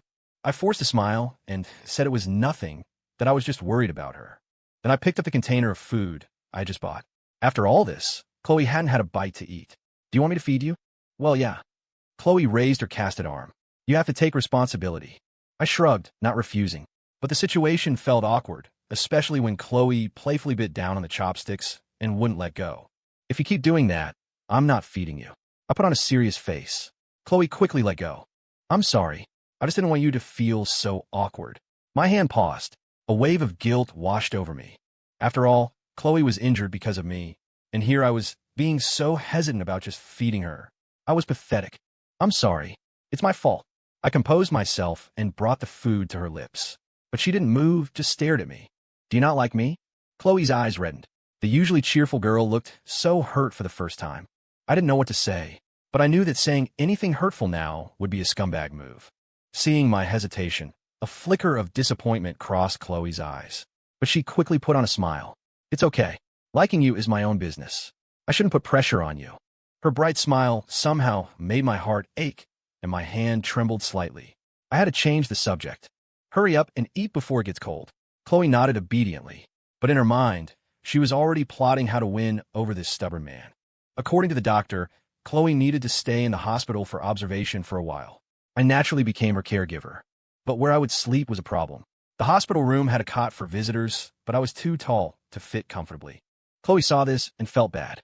Why don't you sleep here, and I'll take the cot? I immediately refused. A patient sleeping on the cot while the caregiver took the bed? That was just wrong. But you can't be so uncomfortable every night. It's bad for your back. Chloe bit her lip. Why don't you just go home? I'll be fine on my own. You can just come back during the day. I refused again. I can't leave you alone in the hospital. Then, Chloe scooted over to the side of the bed. You can sleep with me? Her cheeks flushed, which, combined with her current slightly frail appearance, was practically an invitation to sin. But her eyes were serious. She wasn't joking. I don't think that's a good idea. Chloe pouted. Well, you have a choice. Either go home or sleep with me. I'll just take the cot. No.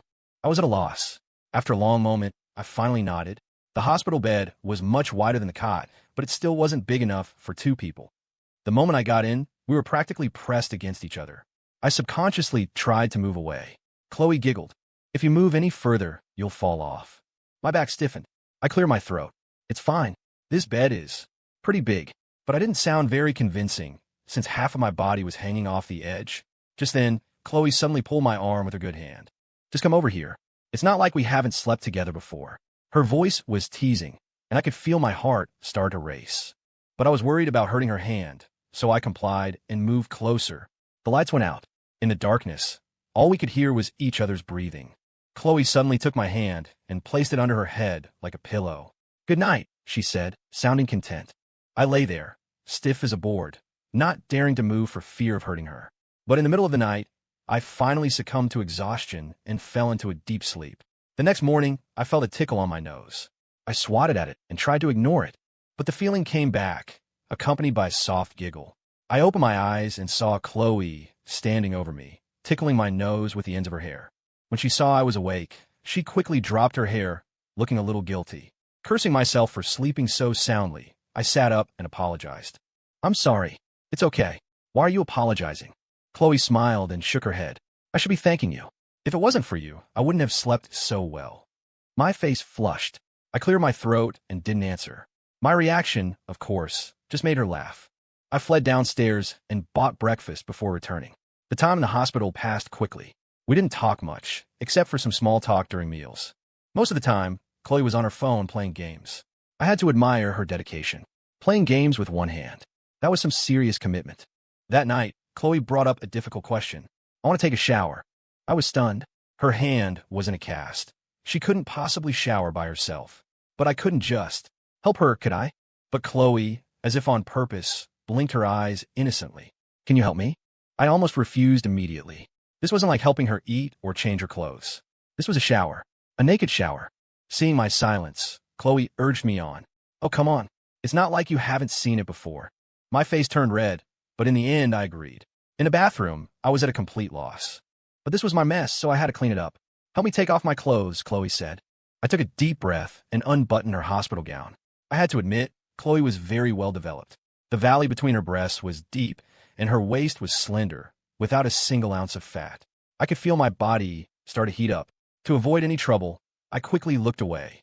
Seeing my reaction, a mischievous glint appeared in Chloe's eyes. Finally, when it was time to take off her bra, Chloe herself started to get shy. I can do this part myself. You can wait outside. I breathed a sigh of relief and practically fled the bathroom. Listening to the sound of the water running, I clutched my chest, my heart pounding. I cursed myself for being so useless. She was being so casual about it. What was I so flustered about? But it wasn't long before Chloe's voice came from the bathroom. I accidentally got my gown wet. Can you give me a new one? At first, I didn't think anything of it. But when I was standing at the bathroom door with the new gown, I was at a loss. How was I supposed to give it to her? I'll just leave it by the door. The bathroom door opened a crack, and a slender, white arm, steaming from the heat, reached out. Give it to me. I walked over. Even though I tried my best to look away, for a split second, I caught a glimpse of the pale skin inside. Are you going to give it to me or not? Have you seen enough? Chloe's teasing voice brought me back to my senses. I quickly handed her the clothes. A little while later, Chloe came out, wearing the gown loosely, revealing the expanse of her chest. Can you help me with the buttons? I stepped forward and carefully buttoned her gown, trying not to touch her. Seeing how nervous I was, Chloe couldn't help but tease me. Come on, Evan. You're a grown man. Are you really this shy? I got even more flustered and shot her a glare. This has nothing to do with age. Oh, so you're mad because you got a free show? Chloe's smile widened. This made me even more annoyed. I retorted, you can look but you can't touch. Of course I'm mad. Chloe's face turned red, but she puffed out her chest and said, then touch. Of course I wouldn't actually do it. But Chloe took a step forward. Caught off guard, the back of my hand brushed against that astonishing softness. I snatched my hand back as if I had been electrocuted. Disappointment flickered in Chloe's eyes. Evan, you're divorced now? Are you still not willing to consider me? But I just got divorced. I started to explain, but Chloe suddenly stepped forward, stood on her toes, and kissed me hard on the lips. My first instinct was to push her away, but I was afraid of hurting her, so I just stood there stunned. Chloe's lips were cool and soft. She kissed me with passion, murmuring, Evan, don't push me away again. I don't want to miss my chance again. My mind was a mess. The intimate atmosphere was clouding my judgment. So when Chloe asked, will you be my man? I found myself nodding without thinking. When I came to my senses, I felt a mix of excitement and relief. Good. A failed marriage hadn't destroyed my ability to love. Chloe was ecstatic, her joy radiating from her face. Until it was time to sleep, she kept asking me for confirmation. You're serious, right? You're not going to be gone when I wake up, are you? When she playfully threatened to tie us together, I gently stroked her head. Come on, I'm about to land myself a rich girlfriend. I'm too happy to run away. Chloe smiled. Evan, I love you. I love you too. After she was discharged from the hospital, Chloe and I got married. At the wedding, I saw Isabella sitting in a corner. She raised her glass to me. I gave her a slight nod. The past is in the past. There's no need to dwell on it. The end.